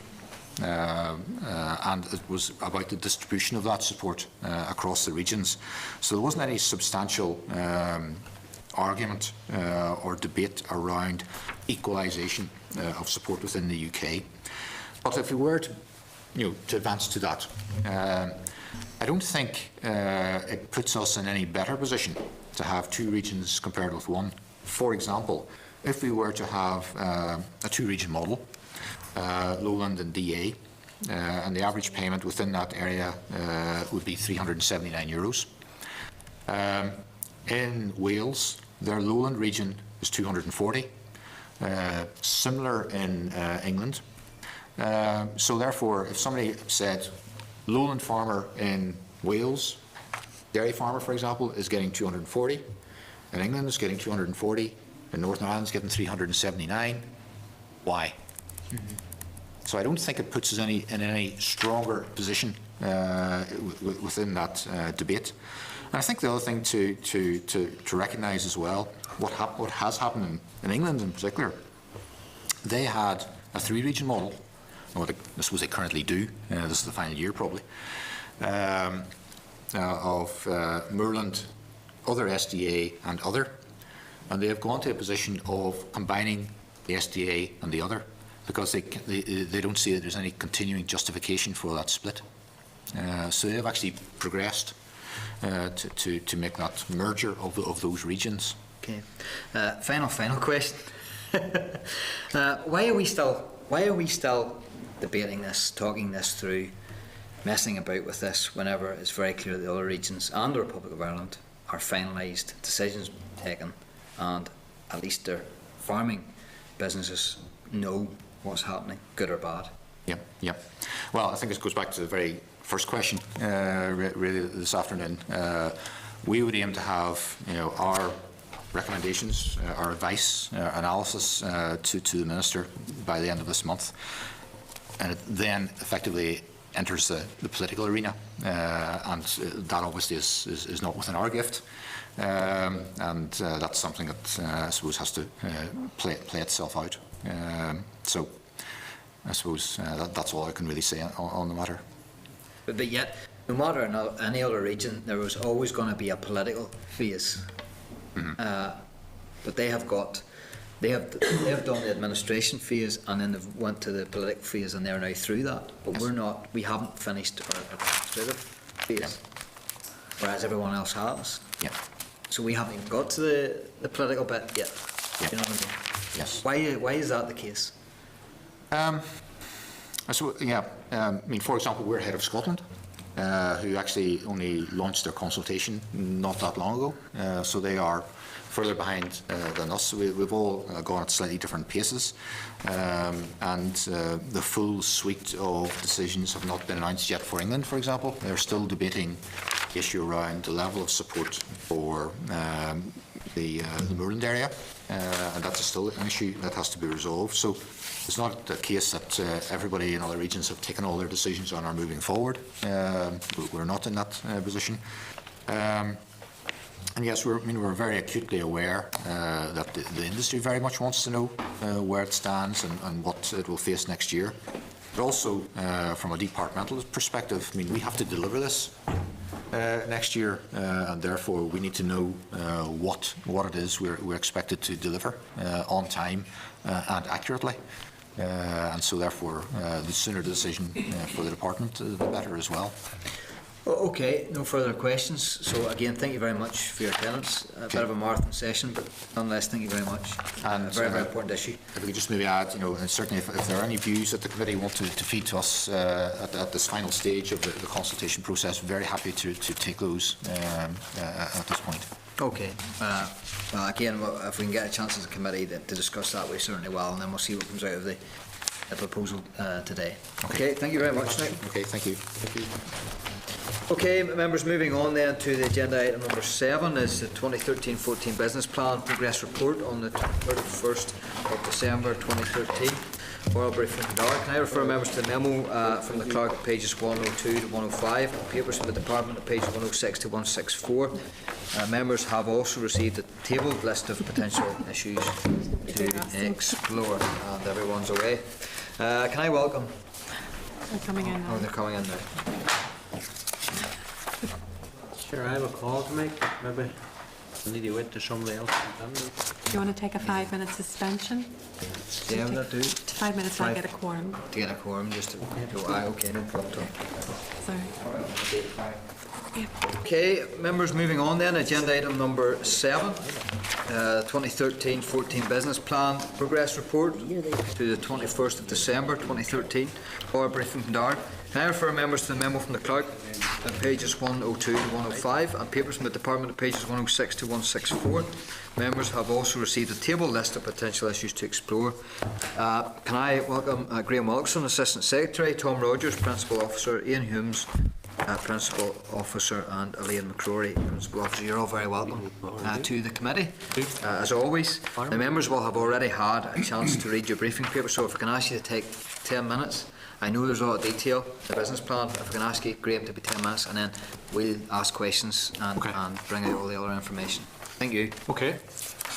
Chair and members, thank you for the opportunity to present the Department's business plan progress up to the end of December. I've also included in your packs the Programme for Government target update, which was presented to OFMDFM back in January. As you say, Chair, there is quite a lot of detail in the packs. There's 30 targets included in it, and you'll be relieved to know that I don't intend to go through each of them. I'm joined by Elaine McCrory, who's happy to take any questions around going for growth. Ian Humes, who is from Fisheries Division, and will answer any questions around that. Tom and I will deal with any general queries that members might have. If there are any issues that require further information or further clarification, more than happy to take that back. Hopefully that the packs are now well embedded and members are familiar with them. As previously, the 30 targets that we have in the department are set out in Appendix 1, and they include the achievements in the last quarter, planned action for the next quarter, and an overall assessment, including based on the red, amber, green status. You've also been provided with Appendix 2, which includes more detailed financial information in respect of Goal 1, Target 2. Chair, overall we're reporting that 22 of our targets are green, 2 amber green, 1 amber and 5 are being reported as red. And this compares to September, where we were reporting 18 as green, 6 amber green, 3 amber and 3 as red. You'll see in the packs 5 targets, if I just highlight the ones that are actually red, include the relocation of DARD's headquarters, publication of the Rural White Paper Action Plan, implementing rural broadband, the NIFAS procurement, and finally staff absenteeism. In relation to the HQ relocation target, you'll see from the report that progress has been made. However, we haven't completed the business case process as there was a June deadline set for that. But I can advise that at this stage the final business case has been completed and is due to be discussed at the departmental board meeting on the 12th of March. Also, the publication of the Rural White Paper Action Plan is recorded as red, and that's because we didn't achieve our reporting deadline, which was supposed to be September. Although the target is red, I think it's important to say that there are a lot of good and important achievements that are included in the report.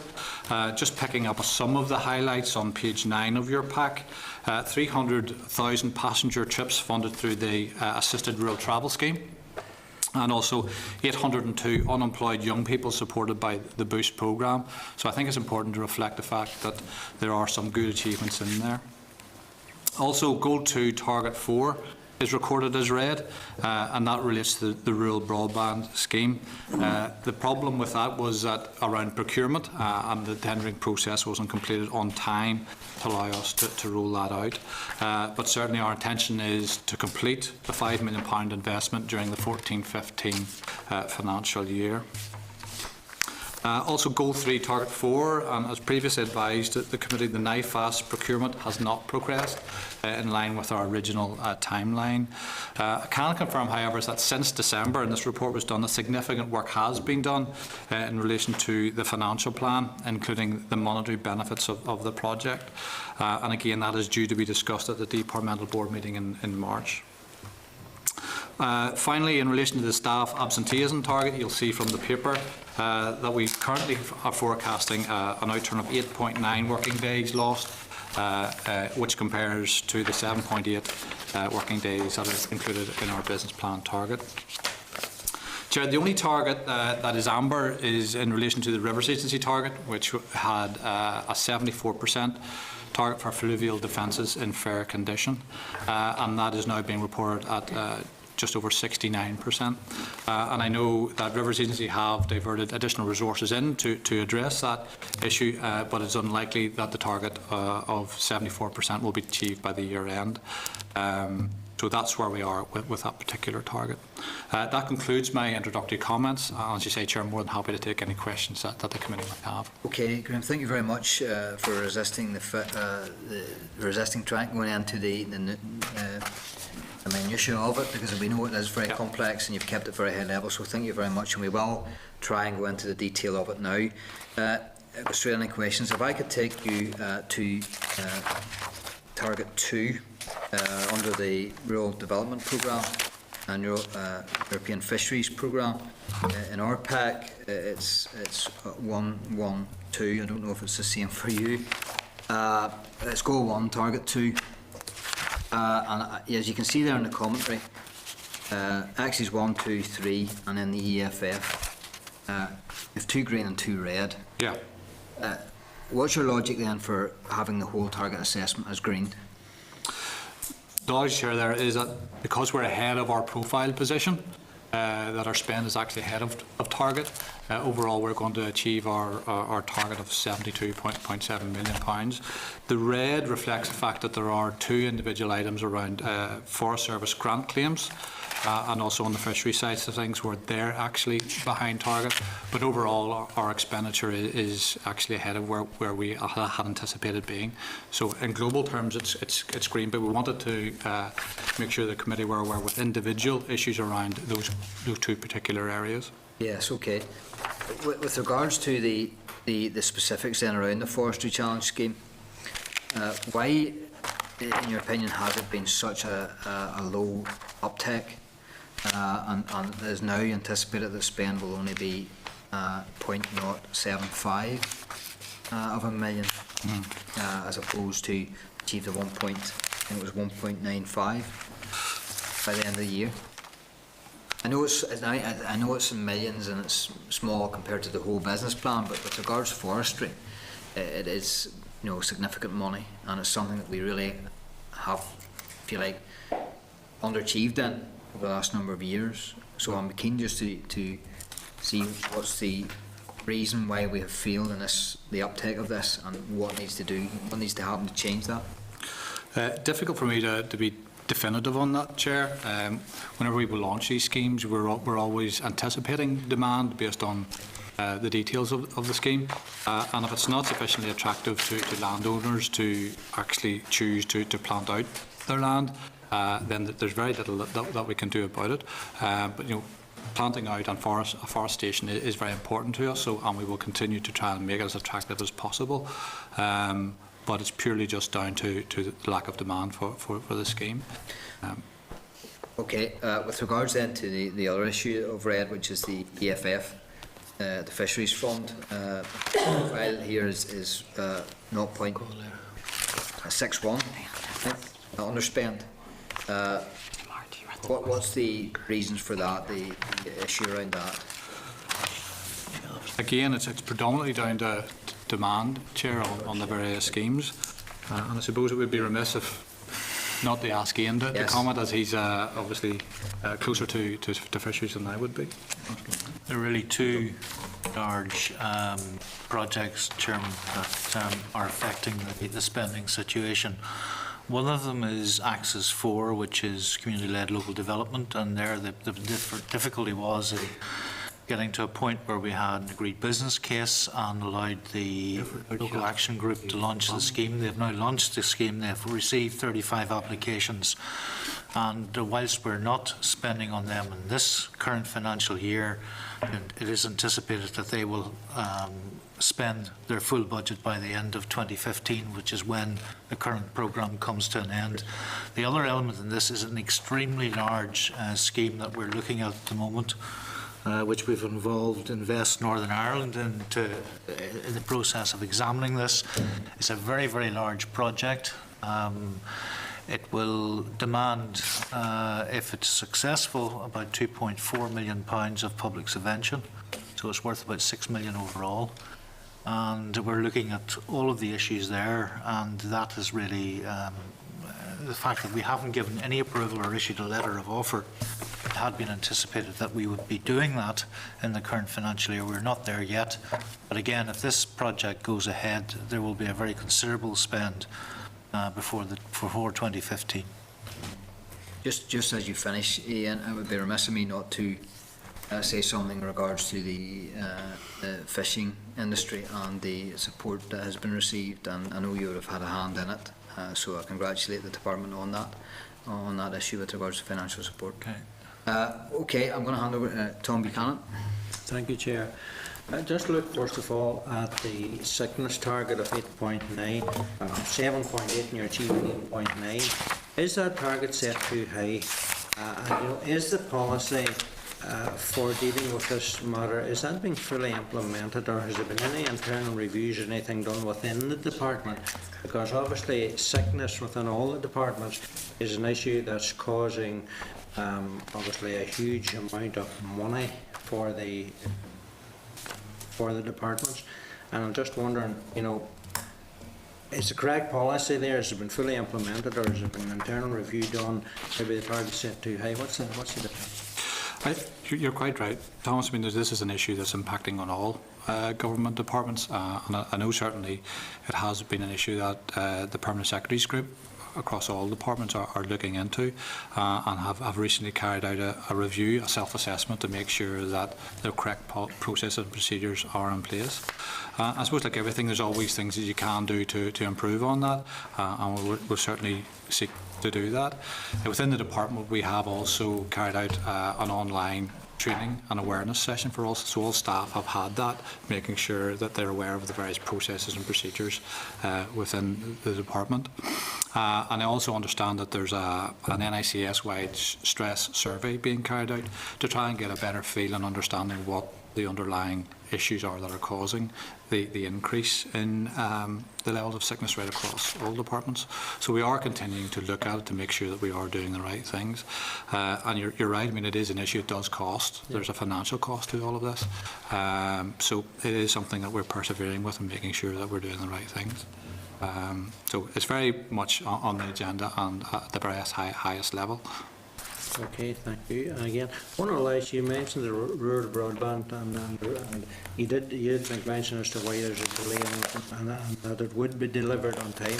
Just for clarification, is that rural broadband scheme that's coming forward set to target all the black spot areas within the rural areas?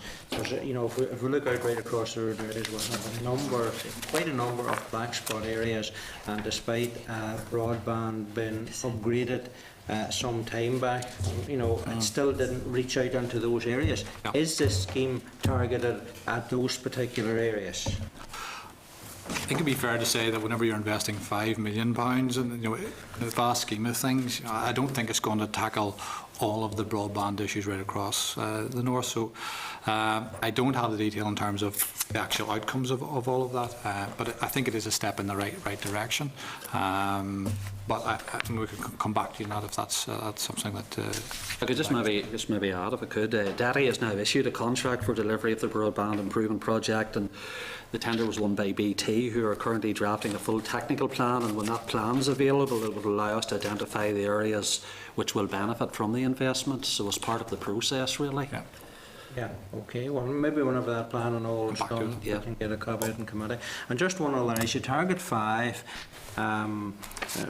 Goal 5, Target 5 regarding the delivery savings plan. And while the target is assessed as being green, the information provided is a bit scant on this.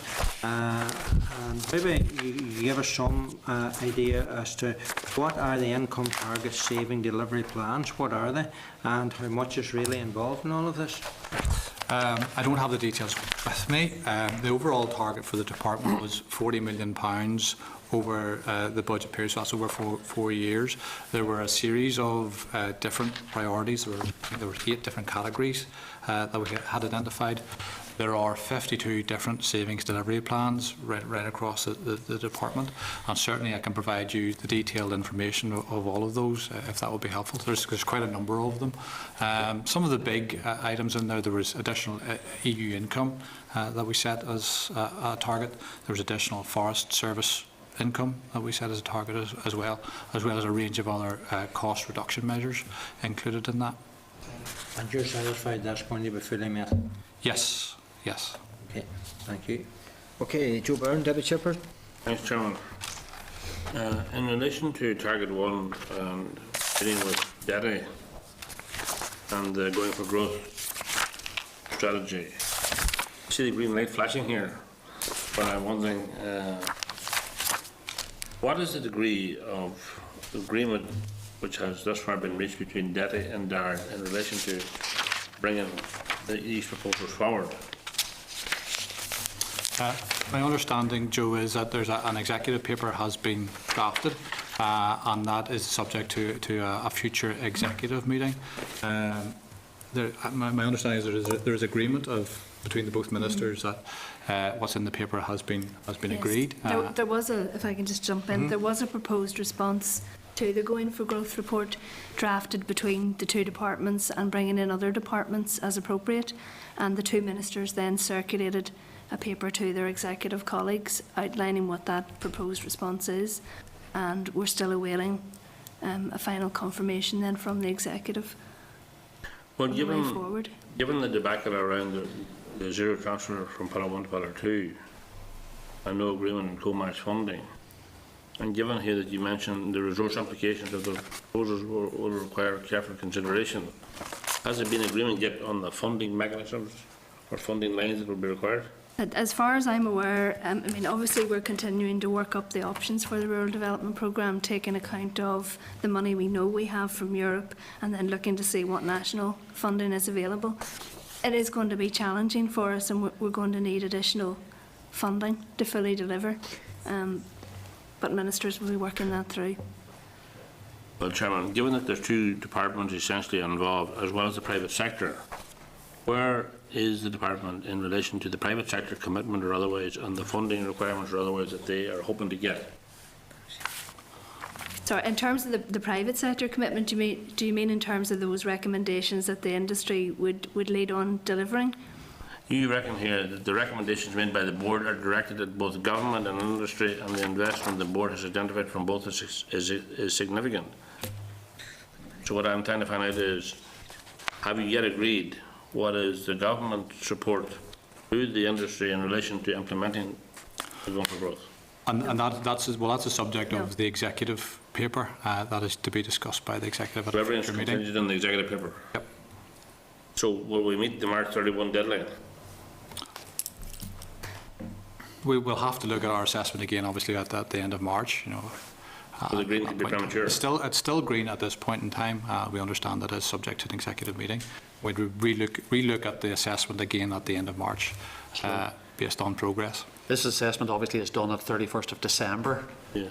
You know, so it has gone through various phases since. So this was assessed. There was a lot that happened in the last week of December that threw into jeopardy some of the financial requirements and agreements or otherwise that were reached. So I'm just wondering, is the Going for Growth now realistic or not? In terms of this target? Yes. Well, that it is subject, as I said, subject to the executive endorsement of what the paper has presented. Okay. And we'll relook at it again, Joe, at the end of March. I appreciate it. And that'll be subject to progress on that. Forgive me for asking the question, because it's in relation to what has happened at the end of December. There's caused so much uncertainty both in the food processing industry as well as in the rural development community generally. Chair, can I come on the back of that just? You did say, and you caused a wee bit of concern there, you did say a screen at this moment in time. Is it possible that that green will change to red at the end of the month? At the end of March? Well, we'll have to assess it again at that point in time, depending on progress. So it's a flashing green with question marks? And that was at December, Tom. You know, that was based on our assessment at December, so we will have to look at it again at the end of March. Yeah, but you would think if it was green in December, that progress would continue to be made and it would stay at that rather than slipping back. And that's where the concern is. If we want this to be effective, it can't slip back. It must keep progressing. Agree. Okay.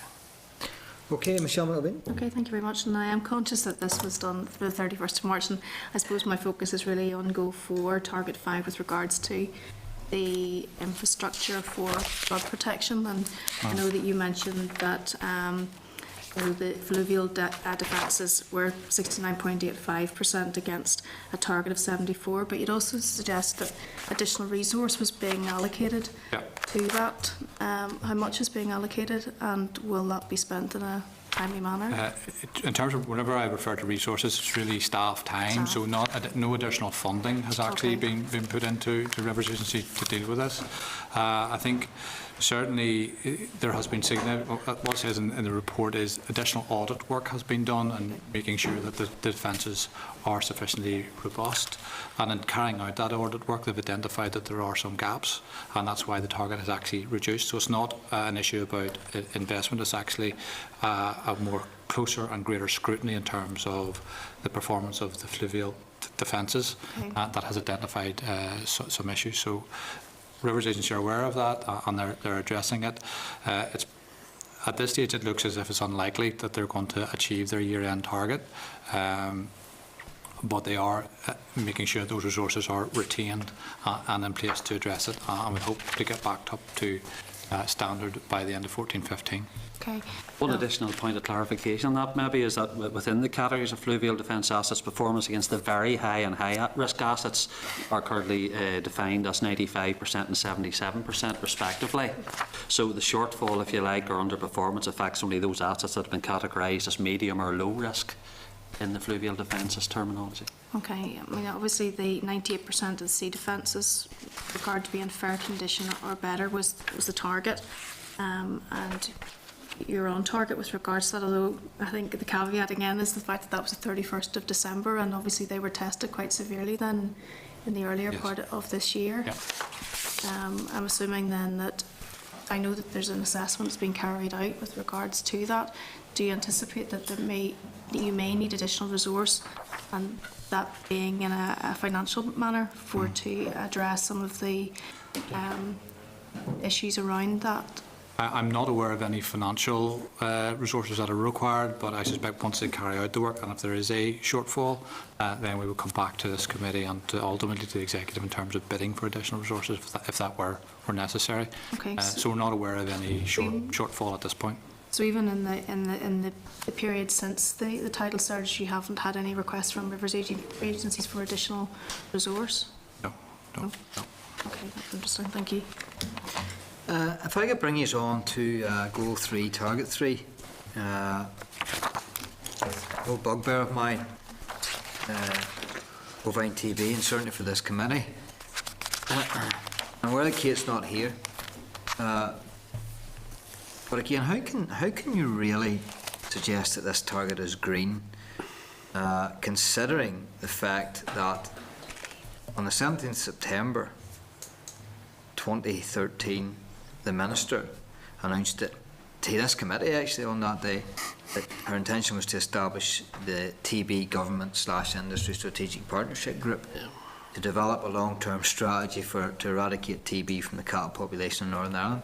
Now it's all fine words. We questioned her at that time whether she needed another strategic partnership group, considering she has had so much advice and there's been so much reporting and there's been so many surveys and there's been very little action on bovine TB. So how can we really say that this is a green target? I think, Chair, just looking at the information that is provided in the pack, there has been a significant amount of work in terms of progressing the TVR strategy. The Badger set surveys have been completed. There's been modelling and design of the TVR. So there has been work being done on the ground. Preparatory work for TVR has been completed. So things are progressing, and I think that the information included in the report is consistent with the target that had been set at the start of the year.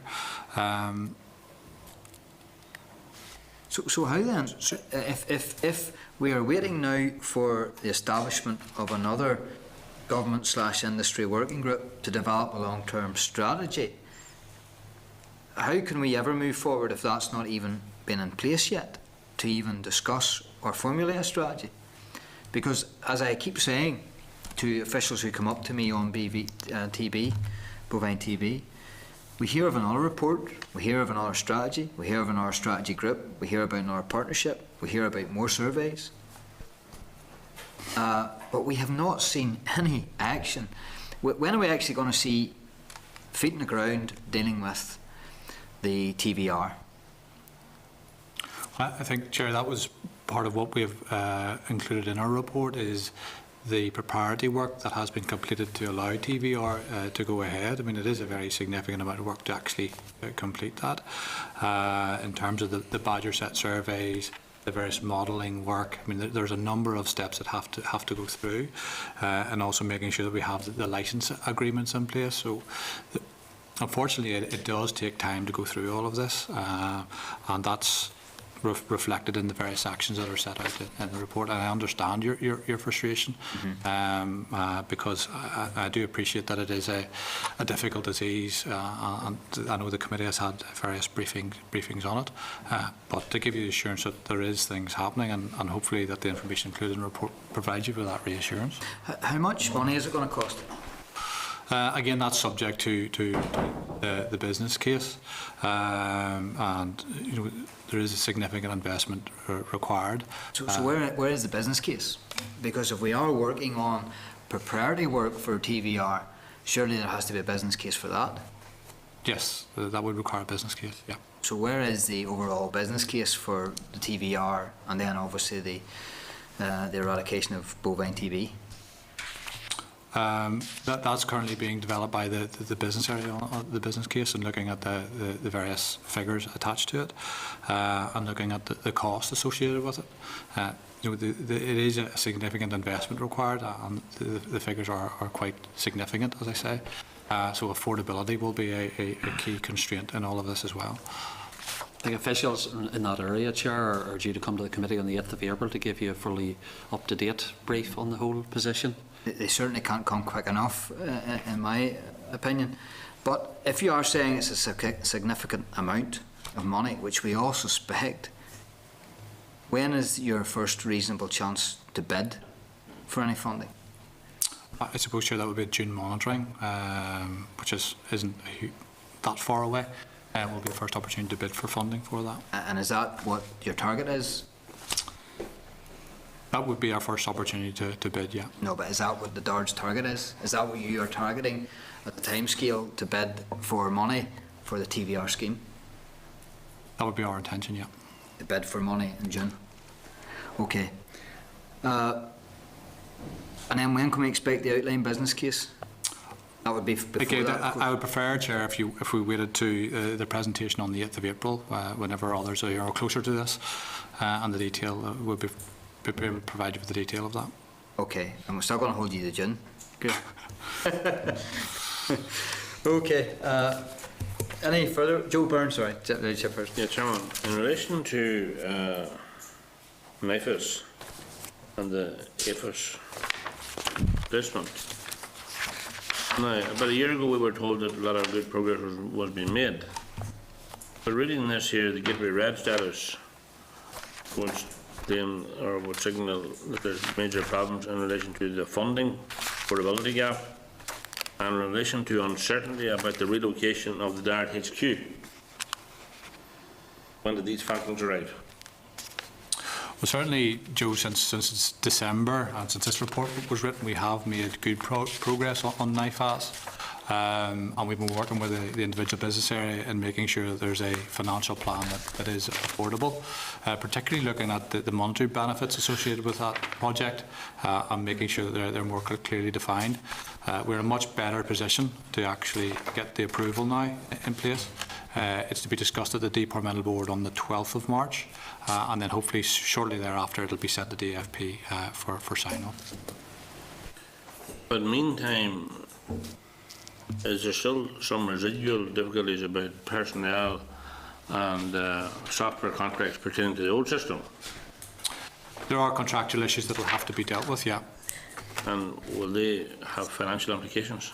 There's financial implications attached with those, but those have been included in the business case. And as I say, we've gone through with the business areas in developing a financial plan that makes it much more affordable, and we believe that it is in a position now to send to DFP. And what's the quantum now of the financial investment that will be required for the new system? From memory, I prefer to write you on that, Joe, rather than just quote a figure. I'm worried that it has escalated since last year. What was the figure we quoted last year? I mean, the cost did escalate, there's no doubt about that, and I briefed the committee previously on the additional costs around the exit scheme, or the exit strategy, so there are additional costs associated with that. So there's additional costs with the exit strategy. Yes, there are additional costs for that. There's potential extra costs because of the Dard relocation uncertainty, and I think there's also some extra costs in relation to retaining the old system. Yes. Meantime. Yes, there are additional costs associated, but I would balance that by saying that in the work we have done, we have identified monetary savings to offset that, to make sure that the new system is affordable. Thanks, Chairman. Okay, there's, oh sorry, Tom Buchanan. Chair, I just want to come back again to this, the sickness absence case, and I know you did answer it, but on the 1st April 2013 it appeared there was 242 staff that had been referred to occupational health advice. If we look at that very same paragraph, it mentions that there are 365 cases considered for inefficiency. Are those 242 part of the 365 or are they additional? My understanding is that they would be included in the 365. That's part of that process. Yeah, and we had then 37 formal warnings. You know, have they been dealt with, or is that still sitting in limbo, if you like? Well, once you receive a formal warning, that's the process. Until you go off sick again, you would hit another trigger point. So unless you went out as sick again, you wouldn't have to get another letter. Fair enough. And one other issue, Chairman, with regard to the relocation of the Dart headquarters, has the business case for the Ballykelly site yet been approved? The business case has been finalised. It's due to be discussed at the board meeting on the 12th of March, but my understanding is that that's subject to the executive approval. And what type of a budget are we looking at for that? It's a significant amount of capital funding required for it. Yeah, that's a right clear answer then. Can you be more specific? I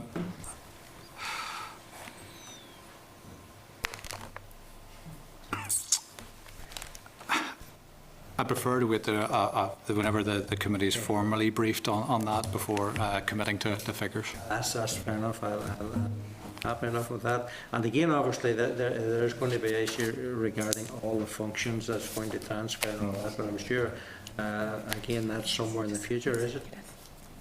Yes, again, that'll be part of the process. We have been going through the transitional plans of looking at the functions that are transferring, how that's all going to be done.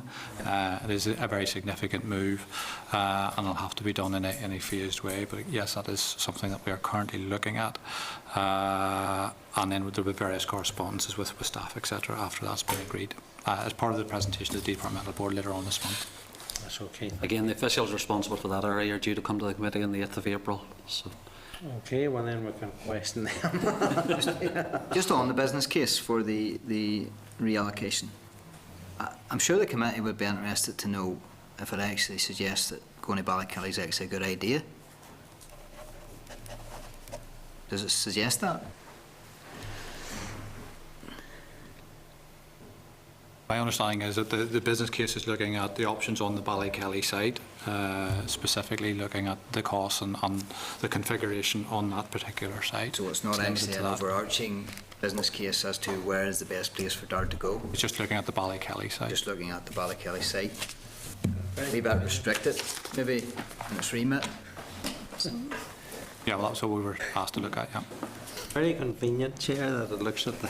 Yeah, again, it is a valid question. How can an executive or anybody assess whether an option to relocate anywhere is a good option when you have only looked at options within one particular site?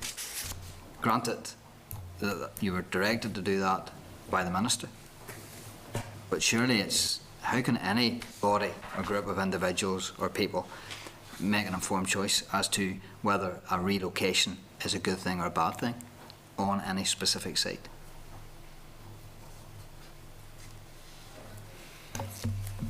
How can it be a good thing?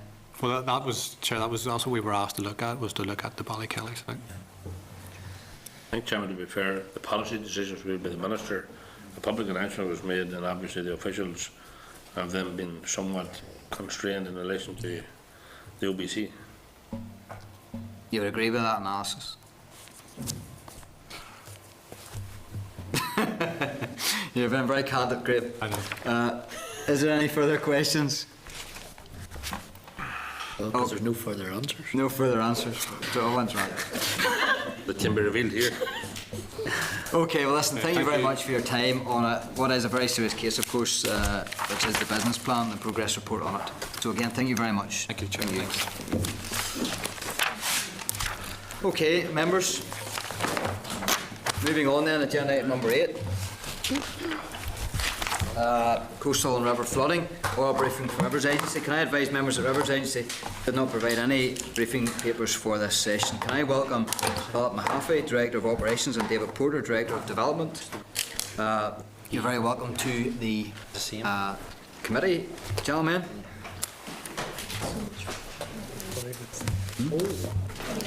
Now again, members will know David and Philip, members asked for this briefing following the recent series of winter storms which led to flooding incidents in Northern Ireland and along the coast.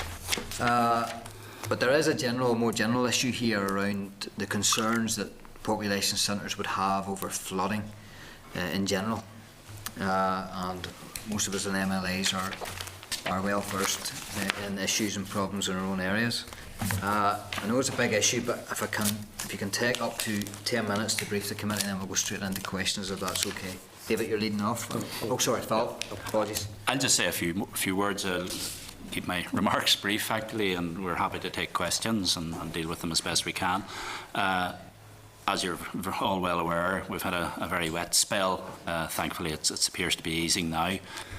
We've had to deal with fronts rolling in from the Atlantic, and although we've got 1 or 2 days respite, really, whereby rivers have had a chance to ease, we've been continually on high alert with staff and call. And indeed, over that period, I'm talking really January and February, we've had some relatively isolated flooding, but not perhaps as bad as it has been in England, of course. Sort of the big news event during this period was the tidal event as such at the beginning of the year. As you know, risk from tidal flooding comes about whenever 3 things come together. We had a natural high tide, high astronomical tide, low pressure and strong winds coming together to form surge.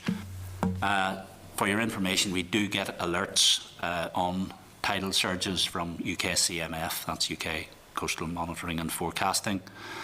Indeed, we've done some work over the past years in calibrating those alerts and in producing flooded area maps to inform the emergency response, basically identifying the at-risk areas. And indeed, we ran a very timely exercise in November, some 6 weeks before the actual event at the start of the year, a major exercise on coastal flooding, at which there were over 200 participants. And really that was of enormous help whenever we got to the start of the year. There's an agreed protocol whereby the PSNI assume a lead role in response because of the risk to life from something as severe as tidal flooding. And our mapping had been most useful in identifying the vulnerable areas, in particular at Sydenham, where there was a lot of media attention. the docks, which ultimately would lead to flooding perhaps in the city centre, and other coastal towns like Newry and Newtownards. The critical period was really at the high tide at noon on Friday the 3rd of January, and then ultimately on the following Monday.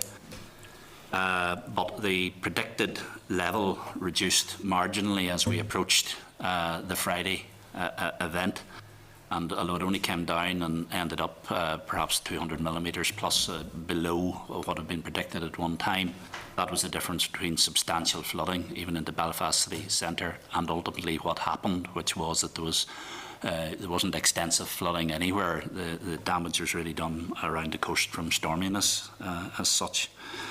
And indeed, those storms around the coast ended up with a lot of damage, and indeed some flooded properties as well, but in particular damage to infrastructure, such as promenades and sea walls, protecting roads, which again were well covered in the media. And as I touched on, there's some isolated flooding of properties, particularly on the Ards Peninsula, which suffered perhaps the worst of the storms. So in essence, that's just to outline what we've come through in the past couple of months, and David and I are happy to try and address any questions, Chair. Okay, thank you very much, Philip, for your presentation, keeping it succinct and clear. I will go straight any questions I will put out to the members, but can I just say on one point, I know that, like most officials, time would have been given with regards to this. You'd have time to work on papers to come to the committee. I do deem it as bad form that there aren't any papers for us to have included in our packs for us to assess before you come before us. So I'm just putting the marker down that I do deem it to be bad form. Can I ask for a rationale why there was no papers? Yeah, I'm quite happy to address that. Certainly we didn't wish to appear to be in bad form, and certainly that was not our intention. We were asked to come here to talk about river and coastal flooding, and that is an immense subject. In fact, it's everything that the agency does. So we felt that it was actually better just to come and make ourselves available and address any of the points, and we're quite happy to answer any questions that are presented to us. And if it would be useful for the committee to follow this up with some further written material, we're quite happy to do that. But it certainly wasn't meant to be as a snub or anything like that in relation to that. No, I take your point, David. But even then, a note to explain that, would have been, I'm sure, suffice for the members. Yes, no, we take that. But again, it's just a marker for again. Yep, okay. Australian question, Michelle McIlveen. Thank you, Chair, and thank you very much for coming this afternoon. And I suppose I refer really to the comments that the Chair has made, and it's disappointing that we don't have anything to read in advance of this. But Rivers Agency have responsibility for 26 kilometres of coastline. And obviously, the coastline around Northern Ireland is much more substantial than that. We've got maybe 200 kilometres. Would it be possible for us to get a map or some sort of detail as to which areas around the coastline that you actually do have responsibility for?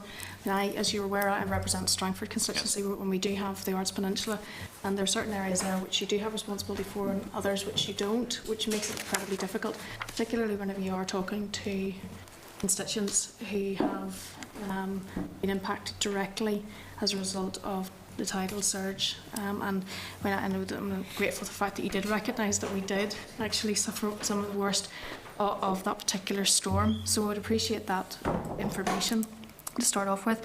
I had put a couple of questions down to the Minister just after that storm, just with regards to whether additional resources would be made available, and also with regard to the timescale for the completion and reporting of your post-event inspection programme.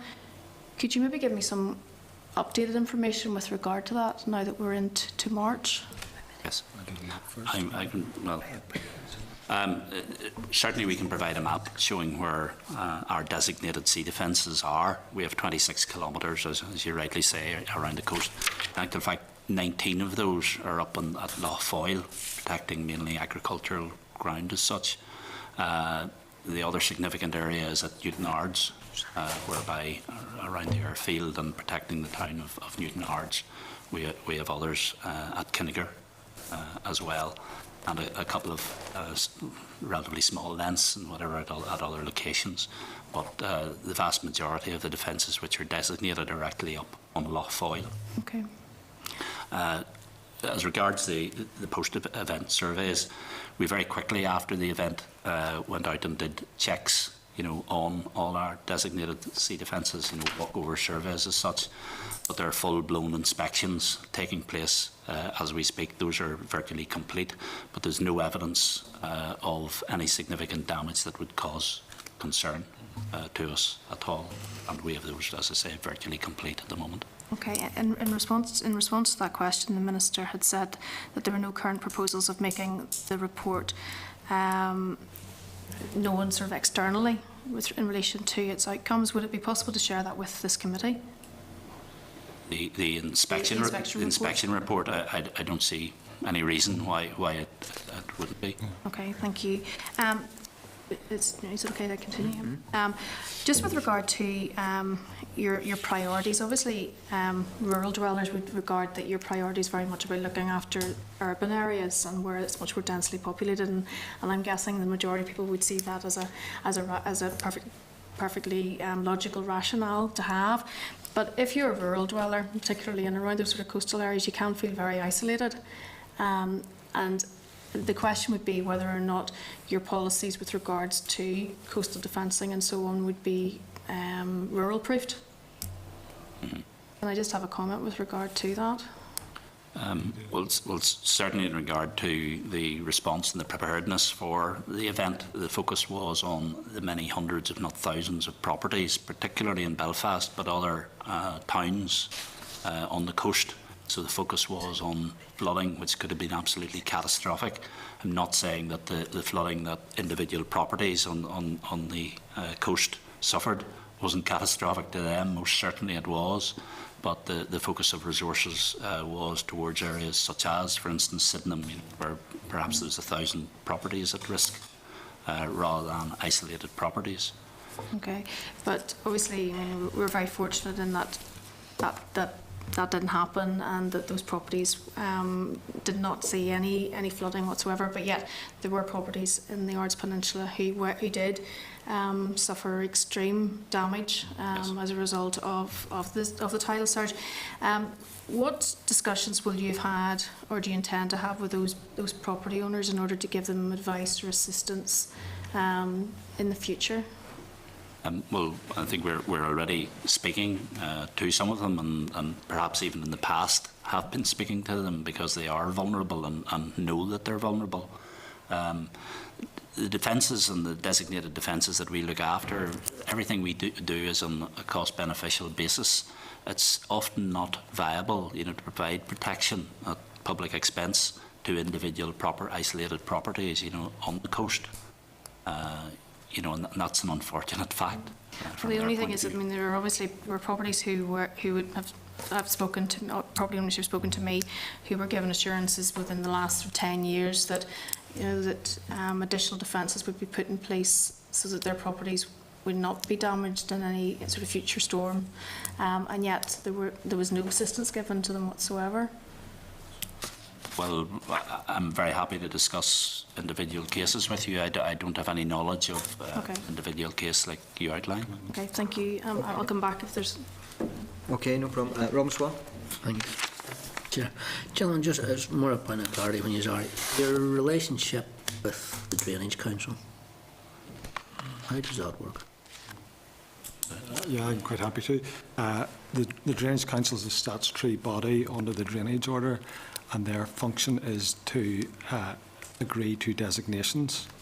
So they are a separate entity, a separate legal entity from Rivers Agency. Now, Rivers Agency's role is to provide them a secretariat, and also our Chief Executive sits as a member of the Drainage Council, but they are not Rivers Agency. And so the way the process works is that drainage proposals that we have within the agency are then presented to the Drainage Council, and it is the Drainage Council then that decides on those. Is there any I suppose, incidents where maybe the Rivers Agency make recommendations for drainage to take forward that the Drainage Council hasn't approved? For drainage that to take place, that the or drainage, no, well, if it's in terms of a scheme, we have to take it to the Drainage Council and seek approval from them. Now, we do take that with a recommendation from the agency for consideration by the Drainage Council. The Drainage Council ultimately have the responsibility to decide on designations. Yeah, gather that, David, but have you had any occasions recently where the council has not allowed or not approved one of your schemes or recommendations? No, I don't have any knowledge of that. Okay, thanks, Chair. Okay, Tom Buchanan. Thank you, Chair, and I appreciate we're looking at more coastal flooding type stuff today, but does Rivers Agency still take a systematic approach to dredging rivers? Because, you know, I've been approached just recently by some constituents, and they were asking the question, does Rivers Agency, do they still dredge the rivers? Obviously, the ones in West Tyrone, and it's been quite some time from we've seen that type of work been ongoing at them, you know, and really that is something that I feel reduces this type of thing and keeps the water flowing fairly freely. So. Yeah. Certainly the term dredging was much used across the water and the extreme flooding that they had there. It's not a word that we use commonly here, but in essence, whenever we're maintaining rivers, we're desilting, which is another description of it. You need to come to West Tyrone. we do have a program of maintenance on a cyclical basis, with the default being every 6 years, and there are water courses in the rural environment which are maintained more often than that, depending on their specific requirements. But we have a fallback position of inspecting and maintaining as necessary every 6 years in rural water courses. Okay, thank you. Okay, Owen McMullen. Yes, Chair, thank you, and thank you for the presentation. First of all, can I take the opportunity of passing on my thanks to River Agency during the storms that were in the mid-plains there, Cushendall, Narferries and Carnoch. The work that they've done there was exemplary. And they were really there, hands-on the whole time. Thank you. When we mentioned the PSNI being the lead in the organisation when there is flooding, that's really only for if there's a danger to life or harm. You know, could we not, is it not time we set up one agency to look at all this here holistically across the whole lot? Because even with all that, how well we're doing at the minute, we seem to be getting away with it. We're all over the place at the minute. To put it mildly, we seem to be getting away with it. But take, for example, in Carnoch, that hole in the wall is still there. But the sea breached and the whole village was closed off because the whole village of Carnoch was ready for flooding. Only we got emergency services in. But we're not as lucky as that again. Cushendall are the same with the sea breaches in the wall, etc. But can I just come quickly on what Robin Swan said here about the designations on the Drainage Council? One of the things in Carnoch, and this is what the Drainage Board turned down, was designation on that river, the Cronny River, which flows into the sea. Yes. Now it backed up again, and only we got that averted, would have been more flooding. And I can't understand why they've turned the designation down that river. It's the only one on the coast that flows into the sea that's not designated. You know, and it really is a danger. It's just, that will happen again, make no mistake about it. But I would like to see one group formed. You know, the PSNI done a very, very good job, excellent job. But I think we need one group here to look at the whole thing. And I do believe that the Minister himself needs to put a budget in till we look at it, you know, because we look at what they do in England and the money that's there to deal with all this. And I also think there should be a pilot project to try out some of these flood defences that you can put on buildings today. There's domestic properties in the line of flooding on town centres and that there that you can fit on doorways, etc. and I think some pilot projects like that. And lastly, you have got these bins, for want of a better word. They're about 4 or 5 foot high. They open up like this, and you can't keep that's there for sandbags. Could we get one of them in each of the villages on the coast? Because quite a lot of the time, waiting for the sandbags to come in, we're losing vital time. But if we had them there, and we could use them, I think they hold maybe up to 200 sandbags. You know, you lift them up like that there, and the lid folds back, and you just reach in and take them out. And they're actually a vital thing to have. And I'd like to see one of them in each village on the coast. Can I just add on that, because it is a very good point. There are schemes and projects have been run out. I know that Bershean at the community centre, they have a lock-up with sandbags, which then the community association distribute once we get an issue of flooding. So there is. You know, there is 5 minutes makes a big difference. Oh, absolutely, I agree with you. Quick reaction from all the agencies. So doing a good job doing what you're doing. But this would again help in the fight against this flooding. Okay. If I could pick up some of the points and David perhaps answer ones that are more specific to his remit. Dealing with the last one first, totally agree, getting sandbags close to areas at risk is critical. It's something that we have recognised that we can't get people to everywhere. We're not a blue light responder, and sometimes time is critical, and quite often time is critical.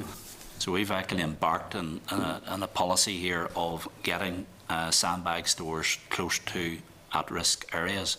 We have some 60 sandbag stores around the province at those areas. There's no reason why there can't be more. I must say, of course, we're citing them particularly for rivers, flooding from rivers, which is our remit.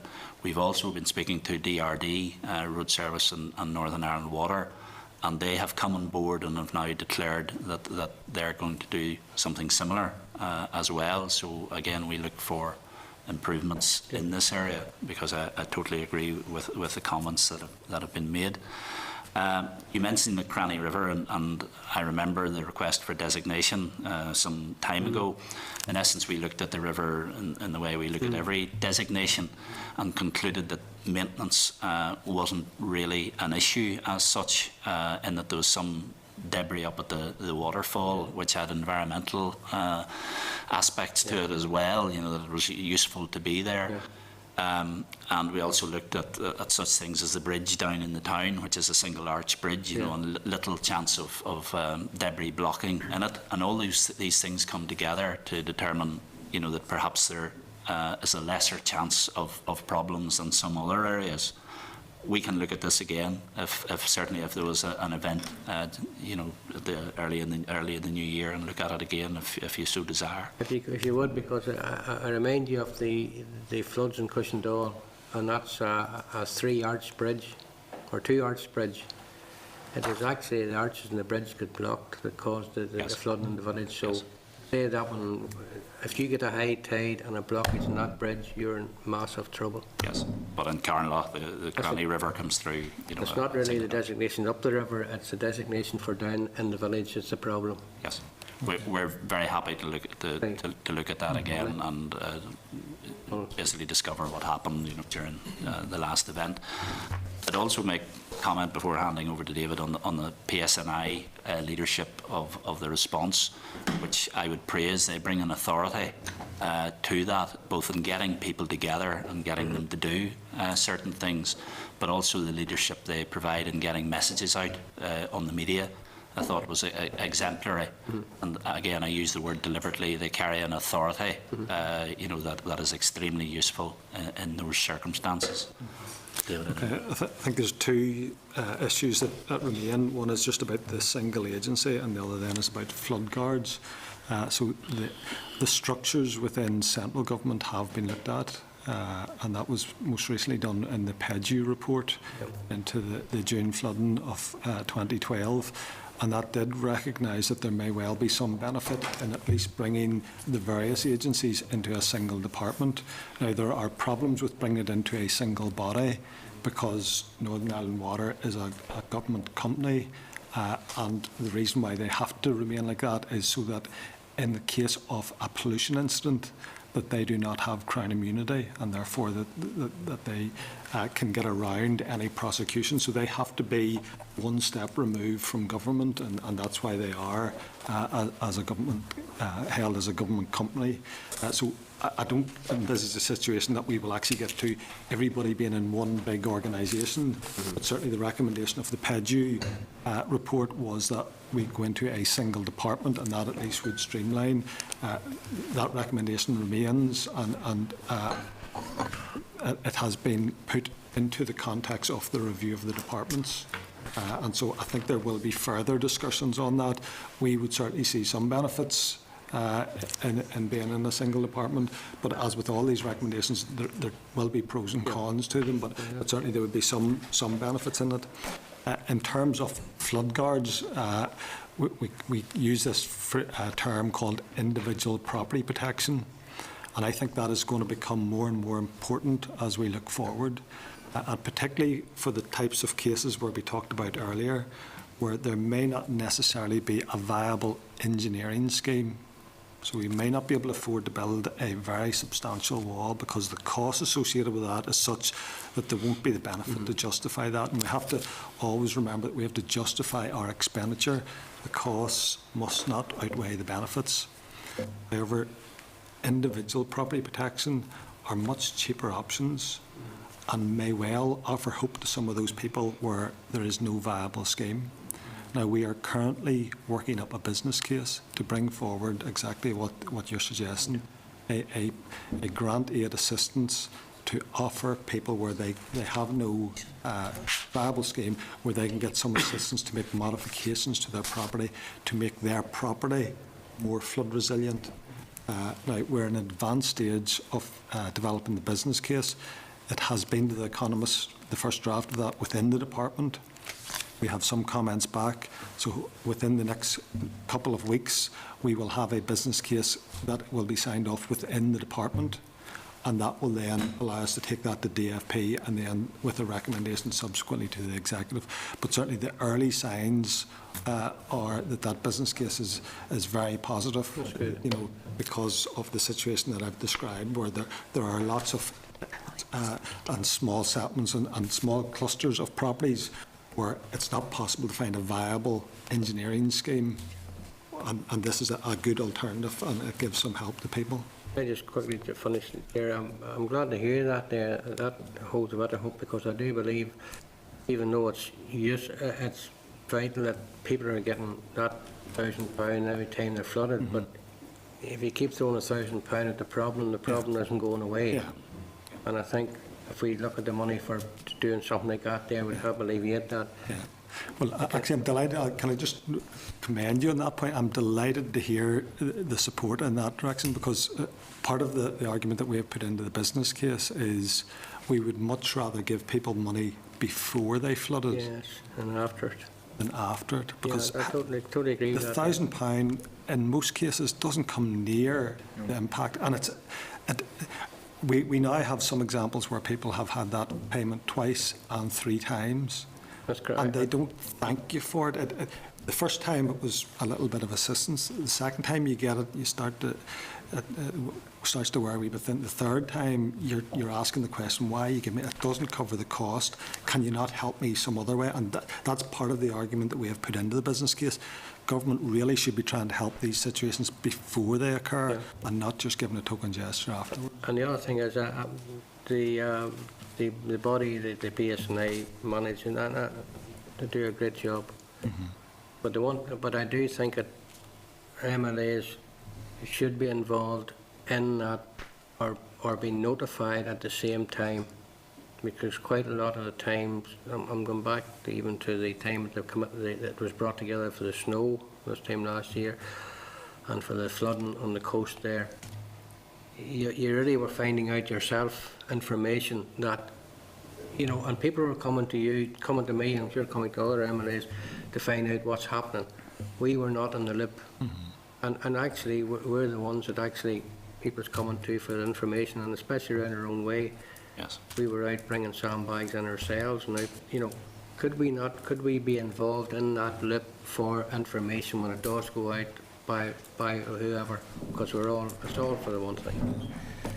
It's certainly something that we can consider going forward as we continue to improve the service or make changes to it. Yeah. So it's something that we can take on board. Okay. Yeah. Thanks, Chair. Thank you. Can I bring you to, again, a letter that I've just received today, talking from the Minister, talking about the, I didn't even know there was such a word, the de-agentisation of Rivers Agency. How does that fit into the overall plan going forward, and how will that help and assist?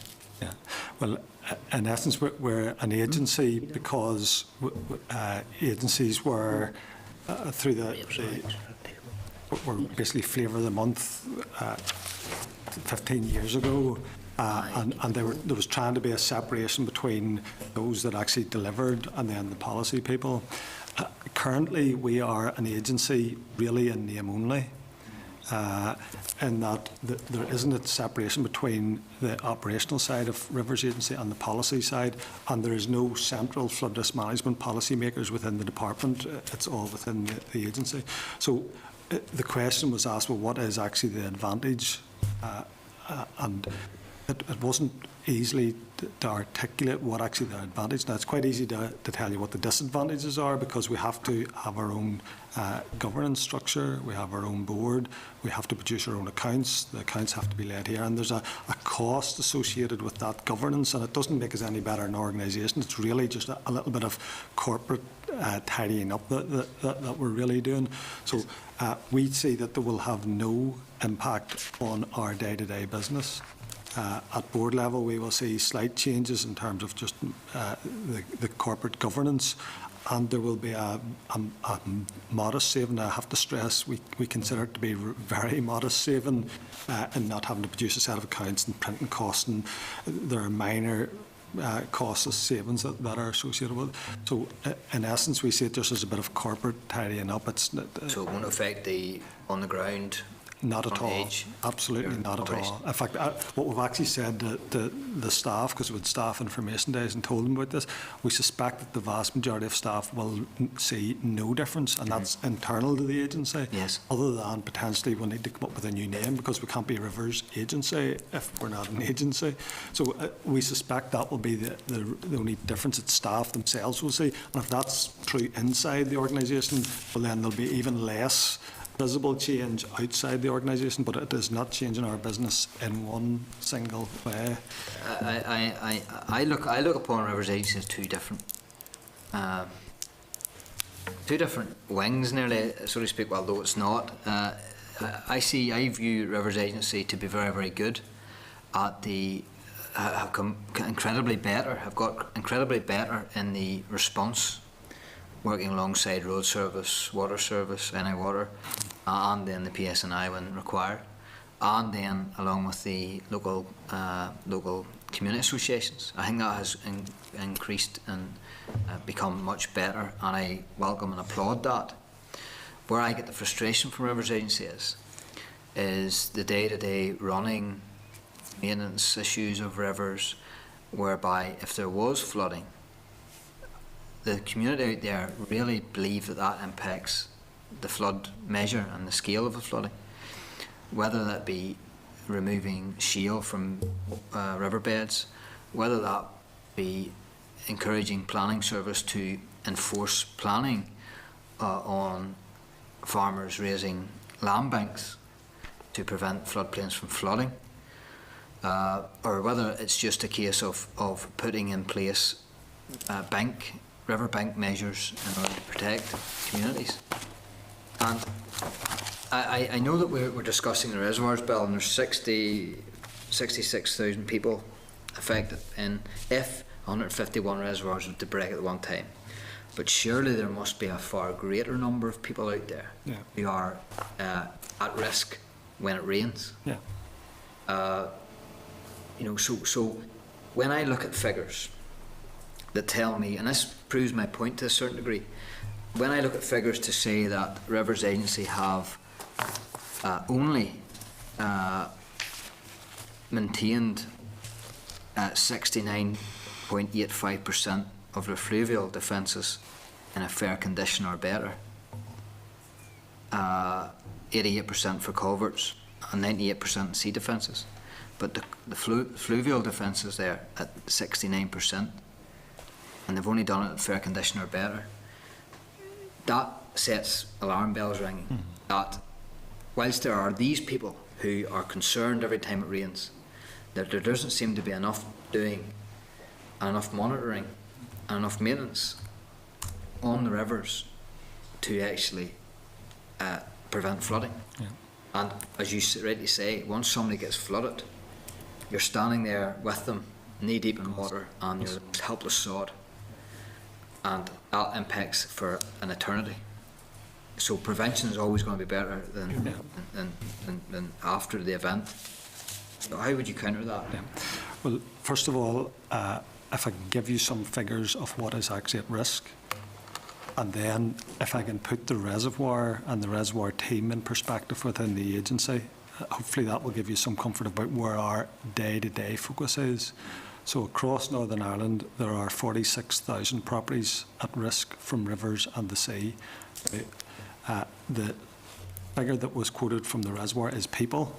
And just to make the distinction, this is 46,000 properties. And the reason why there's a difference is the Floods Directive is requiring us to think about people. We will change the 46,000 properties to people at some point in the future, but that's the published figure. So there are 46,000 properties across Northern Ireland at risk from rivers and the sea. About a third of those, or it's 15,500, benefit from some sort of defences. That's the culvert network, sea defences and the river defences. So that means that you are correct, there are an awful lot more people. If you take a typical household to be 2.5 people, there are an awful lot more people at risk from rivers in the sea. Our allocation for reservoirs is £200,000 out of, we're running the agency at about 22 million. So it is which is a very important bit of my work and a very important bit of the work that I'm bringing to the committee, because we're taking through primary legislation. In terms of the day-to-day operation of the agency, it is a minuscule piece of our work. But then why is it the case then, if all of your thought processes and energy is spent on the defences and the running of the water and safety, why is only 69% of the fluvial defences in good condition? Fair condition. Well, in essence, it's something to do with our asset management, whereby we've been very proactive, particularly this year, in inspecting these defences. And whenever you inspect more, you find more wrong. That's not to say this will be addressed. It's perhaps that we have been very vigilant in inspection this year, and the works that flow out of those inspections to rectify any defects or whatever won't take place perhaps until next year or the year after. So if I could comment as well on the maintenance, general maintenance issue that you raise. Of course, whenever there is flooding and particularly bad weather, maintenance comes under the microscope more than ever. There's an affordability about maintenance and a proper cycle, of maintenance. I talked before about that there was a 6-year cycle for a lot of rural watercourses. Of course, after 4 years, 5 years, there's some weed growth, there's some siltation, but it's a question of affordability and efficiency and how often do you go in. But surely then it would be incumbent on you to actually bid for more resource if there are people's properties in danger and peril, and it seems to be getting worse. Flooding seems to be happening on a more regular basis. So really it should be incumbent on you to say, well look, we have only checked, or we have checked this amount, we have only a percentage here in good and fair condition. We need an investment in money in order to fix these sooner rather than later, to protect houses. Surely it's incumbent on the agency to do that. You're the only people that know. Absolutely. And there's two elements to that. The first one is that we now, because of the inspections that Philip has mentioned, we now know that there is a body of work required on fluvial defences, and we will be prioritising that within our own allocation. And if we don't think that that's sufficient, well then we can and will be bidding for additional money. I don't, however, accept that whilst we see more flooding events or more occurrences, I do not see clear evidence that that is because of a lack of maintenance. We have scrutinised our maintenance, and the 6-year for rural open water courses is absolutely the right thing to do. We have various other cycles. We look at our urban water courses every year. All our water courses through towns are inspected and maintained every year, and our culvert network is done on a 3-year cycle. That is a very, very good programme, and we have set that because we genuinely believe that that is proportional to the risk that faces, the benefit in terms of the free flow of water, and also the number of properties that are at risk. So it may well be hard to convince people that is sufficient, but certainly we have looked at it, and additional maintenance, whilst it's always useful to get more money and to be able to do more maintenance, we're content that we are focusing the resources we have in the right areas, and that is effective. Quick, just briefly, relationship with planning. Big issue with land banks, farmers putting up land banks to prevent fields from flooding, which are floodplains, and then obviously inappropriate building on floodplains. How's your relationship with planning? Again, we feel that our relationship with planning is good. We have PPS 15, and that has been in place for a number of years, and it's just been reviewed. I think the clear evidence that our relationship with planning is good is that within that document it sets out a very, very clear presumption against development. Now, that is not the same across England, Scotland and Wales, or it's certainly not as strong as it is in England, Scotland and Wales. So I think our relationship with planning in terms of that policy direction is very good. And there are few, if any, examples that really come to mind where our advice has not been accepted. And that is not only with planning but also at the PAC as well, that they recognise the quality of the information that they're getting from Rivers Agency, and that is accepted. And that does not mean that we get it right in every case. We have to accept that flooding is a natural occurrence, that whilst we can be very clever and build flood models and look at that and be content that we have validated those, we are still dealing with natural systems that do change over a period of time. But the information that we give and the advice we give is based on very good quality data and is the best at that time. So there are some examples where the river system has changed, where if we had the information, if we were taking that decision on various sites today, the advice may well be different.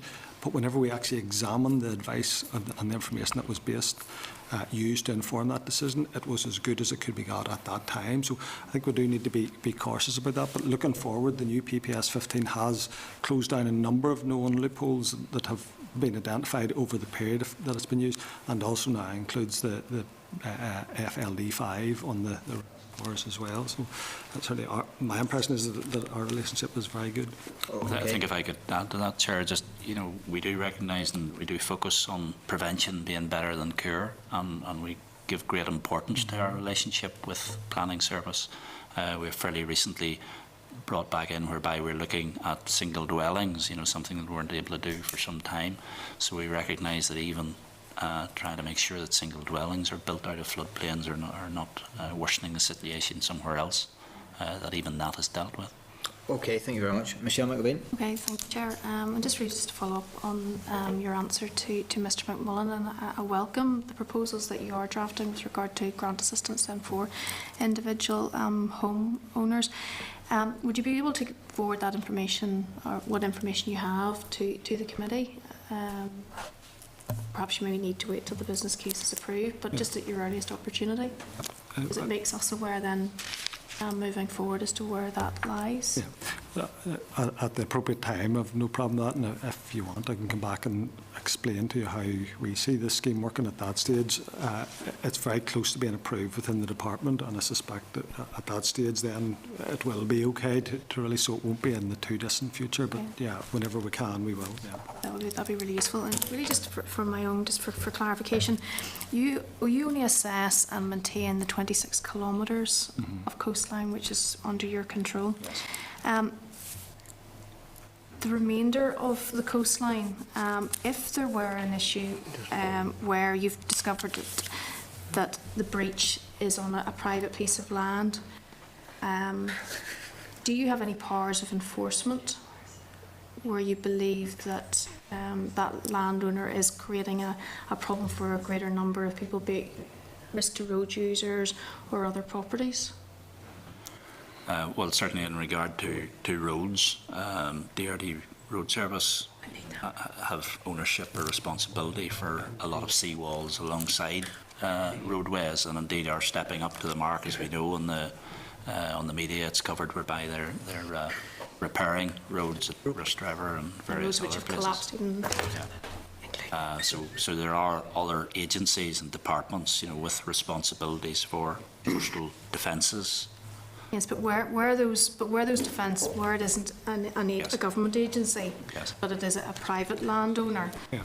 but there is a consequence to others who don't own that land, obviously.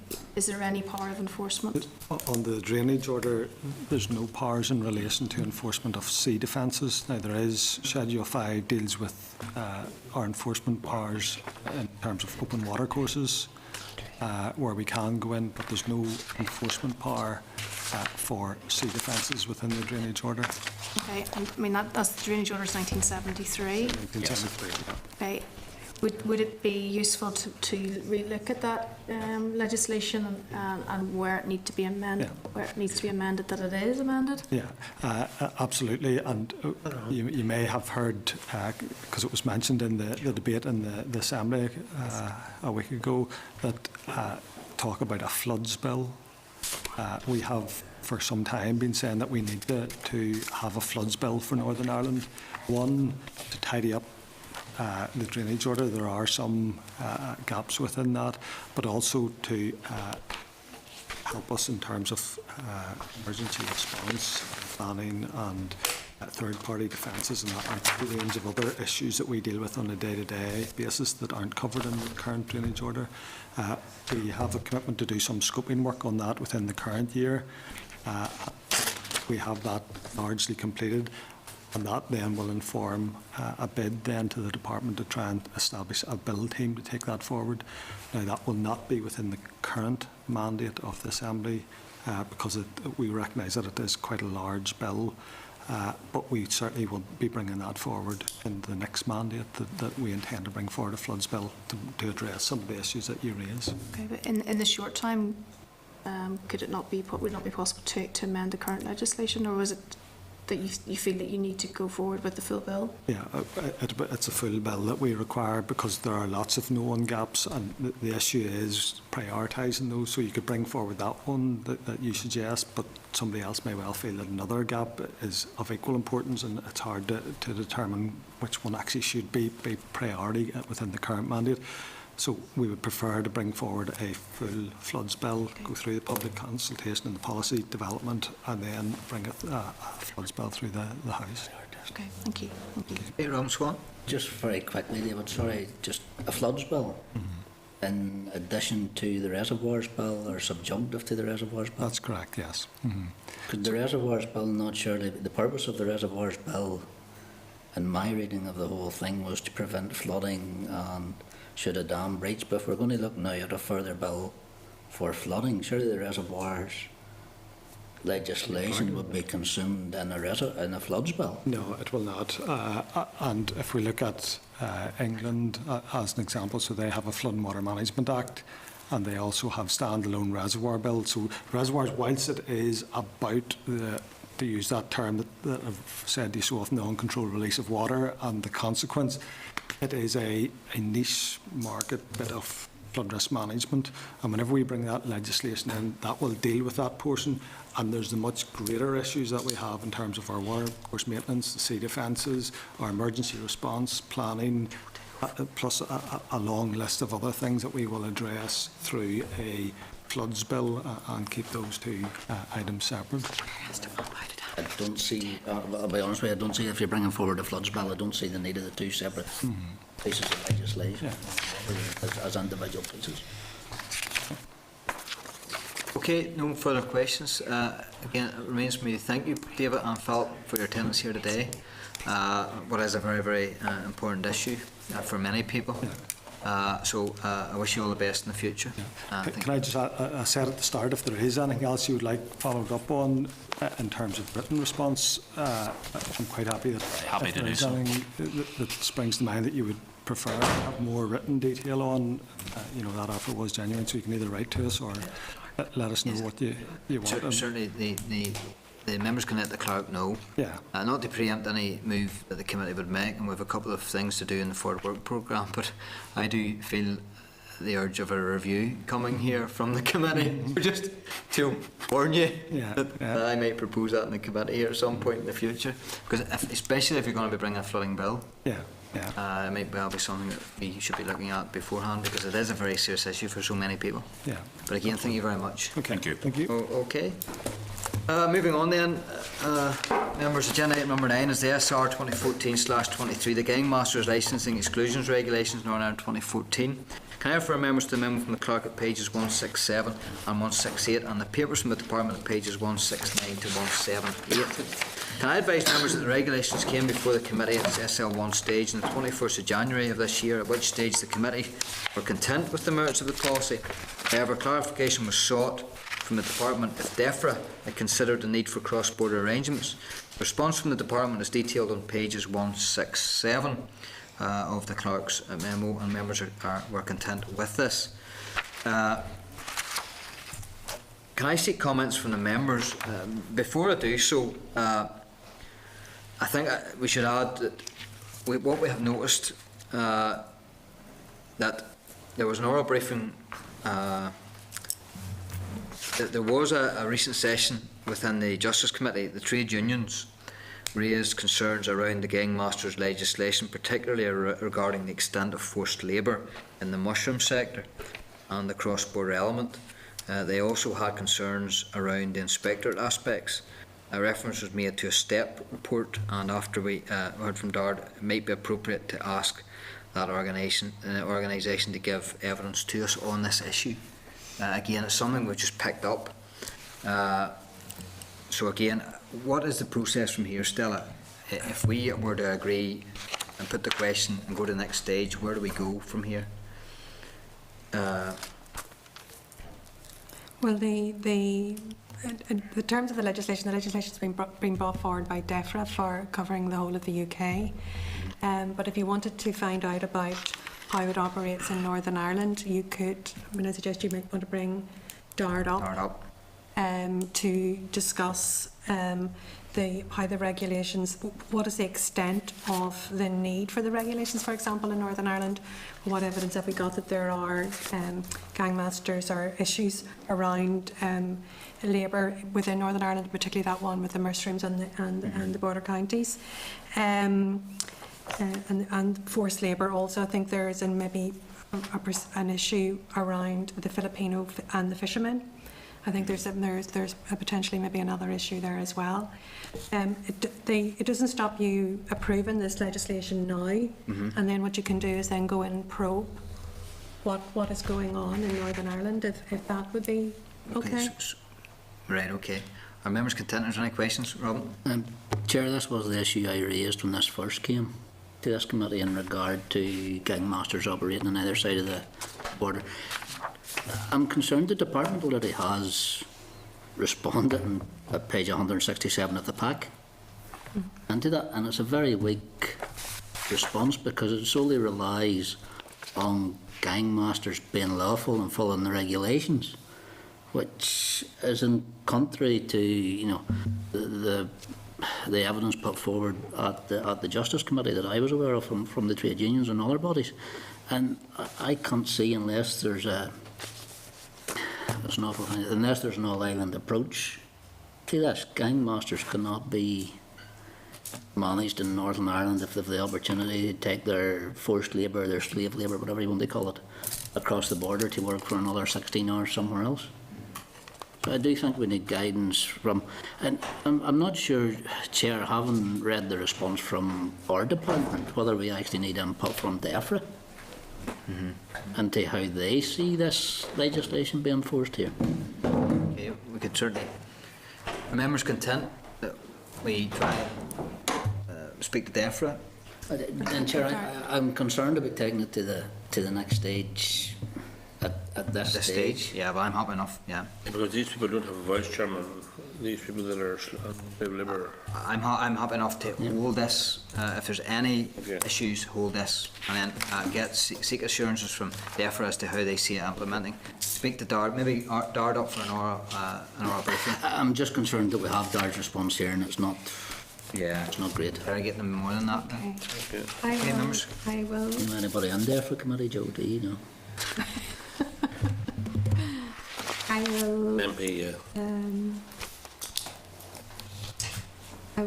Okay, I'll we'll definitely get Dard up and just trying to figure out where it may be that we have to go for either an extra long meeting next week or the week after, or an additional meeting on a Monday or something like that, where just the committee schedule is fully packed as it is. So the next couple of weeks are particularly busy.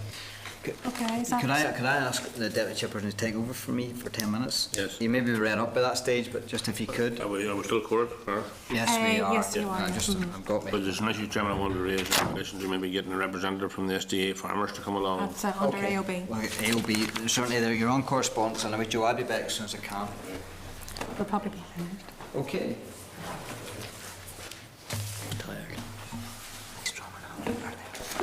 Okay, we're... Chair, sorry, just I know the clerk has mentioned, that our schedule is full, and the chairman did raise it. I'm sorry, but the quality of the answer session from department officials here today, I think we could have been using better time, because there wasn't a lot of answers to the questions we were asking on the business plan.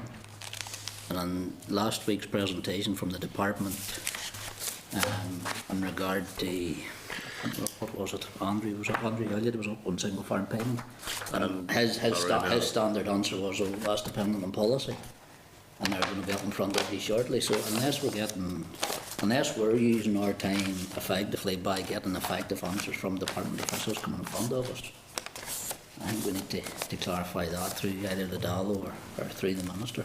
Because if we're asking questions here and not getting answers, we're wasting our time and we're wasting the officials' time. Any other comments? Well, I didn't want to push the official much more on that issue about the cost for the relocation, but at the same time, are they compelled to give it, or are they bound by the departments not to reveal it? I mean, it's hard to know which is the way. You don't want to put too much pressure on these folks sitting in front of us if they're not, if they're under some constraint, not to reveal what the situation is. I think it has been disappointing, yes, the level of engagement for the last 2 weeks. But what can we do to that's the issue? I can Make recommendations.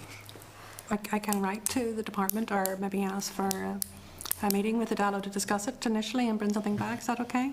Yeah, that's good. Okay. Down to agenda item 10. Yes.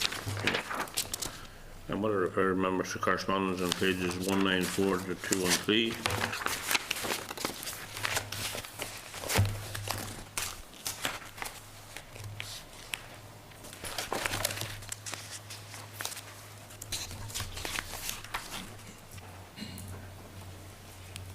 And then can I refer members to the correspondence at page 194 from Redcap Security Solutions? Oh yes, right. Are members content to action correspondence suggested on the index sheet, page 193? There's 4 items there. Any comments or query? Farm crime? Not, can we go on ahead to... Agreed. Agreed? Yeah, agreed. Yep. Okay. Can I refer members to the correspondence at page 198? Go on that one. Okay. Farmer Work Programme agenda item 11. Can I refer members to the draft itinerary for the visit to Caffrey as part of your correspondence table today? That's for March 20, isn't that right? A visit pack will issue closer to the time. A visit tick sheet has also been circulated. And can I ask any member who has not yet indicated their intention to attend the visit or otherwise to do so before leaving the meeting today? Regarding the reservoirs bill, can I ask members to note that it has proved impossible to identify private sector owners in Scotland or England who are prepared to talk to the committee? Oh. Strangford Wildfires have also replied to indicate that it does not wish to give evidence to the committee. And we're becoming persona non grata. Staff are moving ahead as agreed last week to organise a stakeholder event, and members should have this in their diaries for March 18. That's next. Yeah. Yeah, so we're organising a stakeholder event, and we hope, fingers crossed, that we will get enough people to turn up to that as well. So, and we will issue that invitation to Strangford Wildfires. If they don't want to come and talk to the committee, maybe they'll do it in an informal setting. Okay, happy enough with that? Yep. That other meeting in Greenmount? Greenmount is on the Thursday, the 20th of March, at 2 o'clock. That's a Thursday? That's a Thursday. I possibly will go to that. Okay. You will go, Oliver, or you won't go? I know. I'm up here on Thursday at another meeting, so I can call there on the way home. So very good. It's a full. It's a 3-hour visit, and it's every minute of it's packed. Yeah. Okay. So, that's fine. No. Okay, on to the forward work programme on page 215. And as Stella said earlier on, fairly packed over the next number of weeks, is that right? Right up there. And I think there's going to be a couple more briefings added on to it. Yes. So. Okay, any questions or comments? No. Great, okay. And to AOB. Just 3 issues. Okay. Michelle has an issue. Michelle, you like to raise an issue? Yes, thank you. Last week we received a presentation from the Northern Ireland meat exporters. I was just wondering whether it would be possible for us to hear from the Northern Ireland Livestock Auctioneers Association as well, just to give another view. Yes, they certainly are a very important group of people as well. We're happy enough to receive some presentation, informal or otherwise, from the livestock market people. Okay. Thank you, Michelle. Thank you. I'll try.